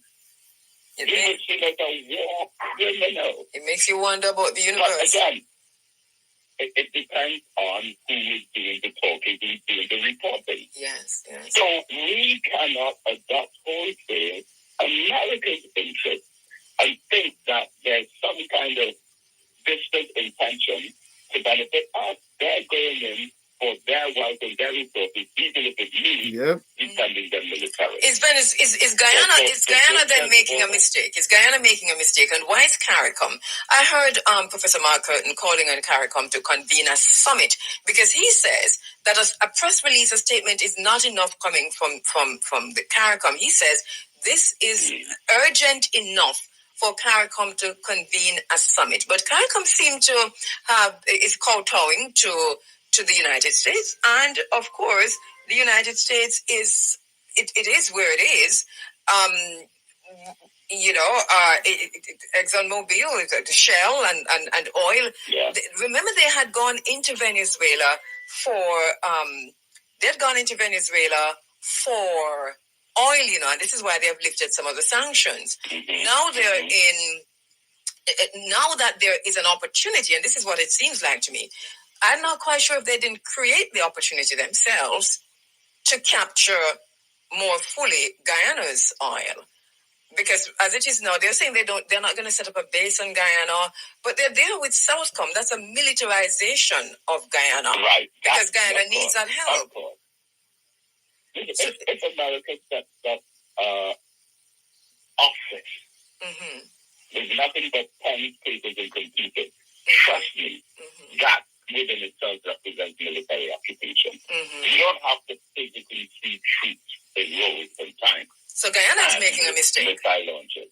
Is Guyana making a mistake? Well, the thing is, it's difficult to refer to it as a mistake based on what is the threat. The because of the threat, yes. I mean, even CARICOM, the entire English-speaking population of CARICOM can match up to still less than, I mean, you're talking about barely 6 or 7 million people. The Venezuela population 28.2 million, yes. Even the military resources of the Caribbean, CARICOM, would not be sufficient to combat Venezuela military. So they still need this is an opportunity for America. It's for this reason that our unitary states with seats in various forums, such as the United Nations, with the strengthening and backup of the International Criminal Court, with all of the Petro-Caribbean deals and other milestones that there have been in diplomatic relations, that is our strength of the point. To take an ideological position that can put sufficient pressure on Venezuela for them to make visible the consequences of their actions. They're not going to gain anything from a move like that except to be more ostracized, more branded. The Caribbean of the Senator only friends nearby. And now you're going to do this, not just to Guyana. I'm not just looking at it as Guyana. You're going to do that to 15 CARICOM nations who have been there as brothers to you. Do you know that Trinidad and Tobago welcomed the Venezuelan Vice President, Delcy Rodriguez, during the COVID, during that whole pandemic scandal? And she, at the time, was on some watch list for the United States. And the American government called for Trinidad to explain why they entertained Vice President Delcy Rodriguez at the Bay Ticket. We defended Venezuela. We stood up against America. We defend Venezuela and say that these are our neighbors. Right. It's like I'm going right next door for a diplomatic conversation. And how can I have someone so far away claiming this interference? So we have stood with them. We have been available for their citizens to flee. We've welcomed them with open arms. There's just no logic in taking a position or stance like that. Obviously, the regional implications and the impact on regional relations, because already we see where both Ralph Gonsalves and Mia Motley had to walk back a comment they made, which saw them wanting to sit on the fence. They had come out earlier strongly in favor of Guyana, but then they had walked it back a bit and was kind of straddling both, right? Obviously because of the relations, the regional relations. And they had to call a press conference because the rest of the Caribbean, the people of Barbados, the rest of the Caribbean and so on, people came down at them really hard. So this is how serious it is. And then we have Professor Mark Curtin, who has made this call to CARICOM to say, you cannot just be issuing press releases. This is urgent enough for you to call a CARICOM summit on the Guyana-Venezuela dispute and to come out with a resolution to this, calling Guyana and Venezuela to the table also, if needs be. But Venezuela has come out this morning. Well, they did it yesterday. They have literally lashed into CARICOM in a sea. I don't know if you saw that response to the CARICOM press release from Maduro's government. I mean, it is scathing against CARICOM. As a matter of fact, he's accused CARICOM of lying straight out. So already we see that happening. Let me take a quick break and come back, Brother David. Let me take a quick break. In the last 3 minutes, Dr. David Mohammed live online as we look at the Venezuela-Guyana border dispute. The Essequibo region is in serious dispute, contention. It's been going on for over 200 years, probably more. This is coming from way back. But here we are. The referendum is underway in Venezuela today. In a minute or so, Brother David, because we're totally out of time, regardless of the outcome of the referendum today, what do you think would be the likely scenarios in terms of the diplomatic, the legal, the geopolitical developments that would follow this referendum on Essequibo in Venezuela?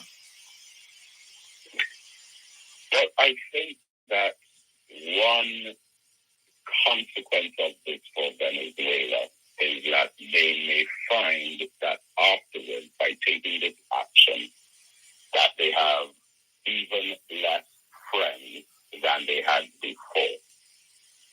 Venezuela has borders with Colombia, Brazil, Guyana. Arguably, we can say Trinidad and Tobago, even though there's a 7-mile gulf there. But you have a country that has had neighboring countries accept their citizens by the tens of thousands. And what is so unique about that is, and I think it is very rare, that we have accepted citizens from Venezuela who are displeased with their government while we have still defended their government. You don't see that happening. Right. You don't accept persons fleeing a country and then still turn around and defend the country that they're fleeing from, which means we have taken the side of all Venezuelans. So I think President Maduro has to use some wisdom in there, and also take into consideration that there are multiple premises that we can look back in and make a claim for some territory. I mean, if we look at the history of Europe, when Belgium was invaded, Germany invaded, Russia, Poland was invaded, France was invaded. You have Ireland and Northern Ireland. Anyone could look back in history and say, you know what? We have the right to go and take another country arbitrarily without any type of consideration for contemporary relations between nations. Yes. So it would appear that there's not much thought or not sufficient thought into that. And I hope that their advisors could shed some light on that matter. But having said that, I have heard and seen interviews with Venezuelan ambassadors who completely ruled out any kind of military aggression in the situation. Yes. All right, and I believe that we would be spared from having to endure that within our beloved region. That doesn't rule out skirmishes on the border, and this is where, because we're thinking of Falklands and even, well, definitely Falklands, but it doesn't rule out skirmishes on the border. This is, I think, where there is this uncertainty because there's a political element where Maduro he's taken this to the people. Now, elections coming up in 2024, if the people vote yes on all five, he's going to have to deliver something. What is he going to deliver? Let us leave it there. Thank you so much. Thank you so much. And also, one last thing, skirmishes with whom? Skirmishes on the border with whom? Well, that with the United States, and we see where Brazil stand in all of this.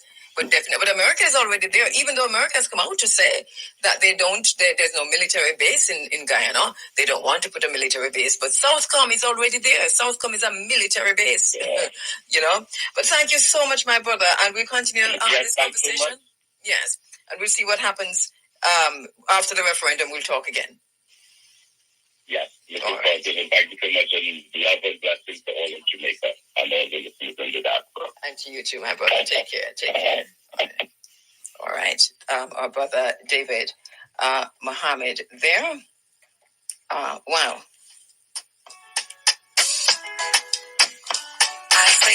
Okay, well, basically, that's where we're gonna wrap. We're gonna take a wrap here. I didn't expect it to be this long, but very vital bit of information and historical context. I think it is really worth listening and sharing this perspective. I think it really gave a very much in-depth perspective of what is really going on between Guyana and Venezuela, and an overall issue of how we in the Caribbean and how it implicates, what implications it has have for us in the Caribbean region. So people, anyway, gonna get into a different vibes right now. Gonna get moving, gonna get on the other side. I'm actually late, but I just had to deal with this. Give thanks everybody, enough love.